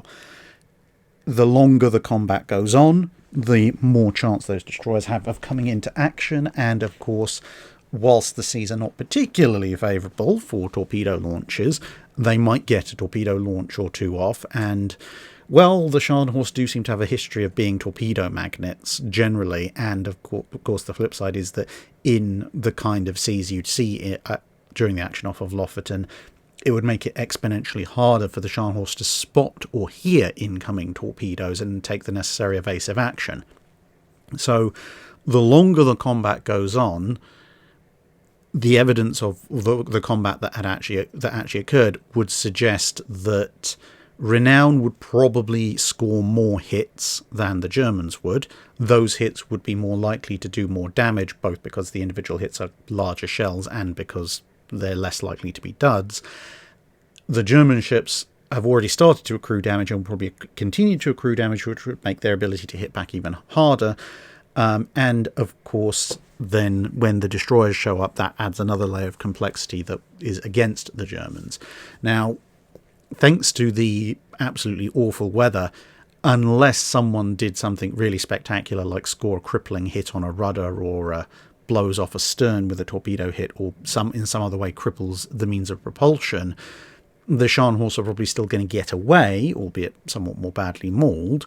But they are running a significant risk, because if they do take some kind of hit that cripples their means of getting away, they're going to be in a lot of trouble, because Renown is more than capable of finishing off one of them, especially with destroyer support, whereas if Renown takes some form of hit, even though that's getting progressively less and less likely as the Scharnhorst accrue damage both from Renown and from the weather, Renown can still retire behind a smokescreen of destroyers firing torpedoes, which would dissuade the Germans. So, broadly speaking, I think the decision for the Scharnhorst to retreat, given the circumstances, was probably the wise one. Robert Henry Ilston asks, so I was reading Innovating Victory, purchased after your excellent interview. Well, I'm glad you did, because I'm sure both Len and Vince will be glad to hear at least one more copy has gone out of the door. And in the section on mines, it talked about how the Japanese developed an offensive technique of daisy chaining 4 mines together to be released into the path of a warship, and that the British were aware and concerned enough of this weapon, and those similar, that it affected their tactics in World War I. Yeah, they used that in the Russo-Japanese War. My question is, are there battles, engagements or encounters from, say, the American Civil War through to the Second World War, where a ship or ships engaged in some kind of questionable tactic that pop history has labelled as ineptitude or confusion, but in the context of a captain trying to deal with a known but supposedly secret weapon, like the Japanese mines, and whose limitations have yet to be realised, actually denotes greater competence or adherence to standard tactical doctrine than what is otherwise generally acknowledged? There are a few cases like that, certainly. I mean, one of the more obvious ones that comes to mind is Jellicoe turning away in the face of German torpedo attack at Jutland. Some people like to say, oh, well, this is proof he was overly cautious or somewhat cowardly. But at the time, the torpedo was in, straight up battle line combat, was, okay, perhaps in hindsight a little bit of an overrated weapon, although a few ships on both sides were hit by torpedoes during this period, Marlborough, Pommern, rather distractively, Seydlitz, etc. And, considering the overall, not just the weapon itself, but also the tactics, Jellicoe would win by maintaining the status quo. So, taking that into account, why would he charge down a torpedo attack that may or may not be as effective as he's been warned? If it is as effective as he's being warned, then he could lose the battle even if the Germans retreat at that point, because he could break the strength of the Grand Fleet. Whereas if he turns away, yes, the Germans might get away, but that leaves him in charge of the sea, which is the situation he was in at the beginning, which is the situation he wants. So I think that's a good example. You could perhaps look at some Allied examples across the board in the early part of the Pacific campaign of World War II, where you see them trying to conduct anti-submarine exercises in the middle of what is ostensibly otherwise a surface action. Now, granted, that is because they haven't realised how long a range a torpedo, the Long Lance, is, and so they think they are shorter range torpedoes fired by submarines, and overall, yes, that's not the wisest thing to do, and it doesn't help in some particular engagements. But undertaking anti-submarine warfare or anti-submarine manoeuvres, given the context of what they knew at the time, does make a lot of sense. In hindsight, it's easy to say it was the wrong move to make, but if you think you're being attacked by submarines, then the logical and reasonable thing to do is to take action to counter that, not sail along and hope nothing bad happens, or assume out of the blue that the enemy has wonder weapons of their own, even if, as it turns out, that might actually be the case. And I suppose you can also look at some of the increasingly hilariously convoluted attempts by the Germans to, in both world wars actually, to confuse British, what they thought were maybe fishing trawler spy gathering ships, and so on and so forth, because they didn't realise that it was in fact either Room 40 or Bletchley Park, depending on the war, reading their comm signals. And so they decided, well, if our comm signals aren't being read because we have the secure codes or encryption machines, then it's got to be something else. So, watching the Germans chasing British fishing fleets up and down the North Sea is quite hilarious nowadays, especially since we know it didn't really accomplish it all that much. But at the time, as far as the Germans are concerned, this is, a way of trying to plug a gap in their operational security. So it makes perfect sense to them and is a fairly proactive response to a threat that they have perceived. Again, much like with anti-submarine warfare and the Long Lances, even if they've perceived the wrong threat. And finally, for this half, Glenn Ricafrente asks, you mentioned this in a previous dry dock, but could you talk a little more about the incident where 6th Battle Squadron, with the US battleships, nearly led the Grand Fleet into battle against the High Seas Fleet in World War I? How would it have played out if they did come to blows? So this action occurred at the end of April 1918. Now, to put a little bit of context to it, the British had been running a convoy to Scandinavia in order to obviously trade and get materials, and in 1917 the Germans had attacked and successfully badly shot up the convoy, sinking quite a number of freighters. They didn't want that to happen, of course, so therefore, given that the attack force had been made up of cruisers and destroyers, the Grand Fleet used a series of battleship squadrons, of which Battleship Division 9, aka the 6th Battle Squadron, was put on that rotation. Now, towards the end of the time period when these convoys were being run, as I said, at the end of April 1918, Admiral Scheer decided that, well, if the British are sending an isolated squadron of battleships out to escort this convoy, then we should perhaps fall back on one of the earlier German tactics, send the entire high seas fleet out and catch and destroy not just the convoy, but this squadron of battleships. As it so happened, on the day that the Germans sailed, there wasn't actually a battleship squadron escorting the convoy in question, but nevertheless, once the British realised that the Germans were out, thanks to SMS Moltke having to make a transmission asking for help when part of its machinery broke down, the Grand Fleet sailed, including 6th Battle Squadron. Now, according to the Grand Fleet Order of Battle and Fighting Instructions, the Americans were placed at the rear of the British line if they deployed into a standard line of battle. However, this meant that if the Grand Fleet had to make a course reversal, then that 6th Battle Squadron would now be at the front of the battle line, because they were now going to be manoeuvring in basically flipping the line around rather than doing a complete U-turn as they may have done earlier in the war. Nonetheless, the Grand Fleet sails out, and then on the morning of the 25th, the scouting units start to make contact, but by this point the Germans are hightailing it out of the area as fast as possible, and so no battle results. But what the scouting units do reveal is that the Germans have changed course, and the Grand Fleet is forced to change course to match that, and in order to match that course the quickest, the Grand Fleet inverts its battle line, which means that at the time the two fleets are actually somewhat closing, or to be more precise, the Grand Fleet is closing in on the High Seas Fleet, 6th Battle Squadron, aka the Americans, are at the front of the line. So if the Germans had held their course and an engagement had resulted, it would have started with 6th Battle Squadron, or Battleship Division 9, being in the front of the battle and thus taking part most extensively. And well, that's part 1 of the Patreon Dry Dock over. On to part 2, I guess.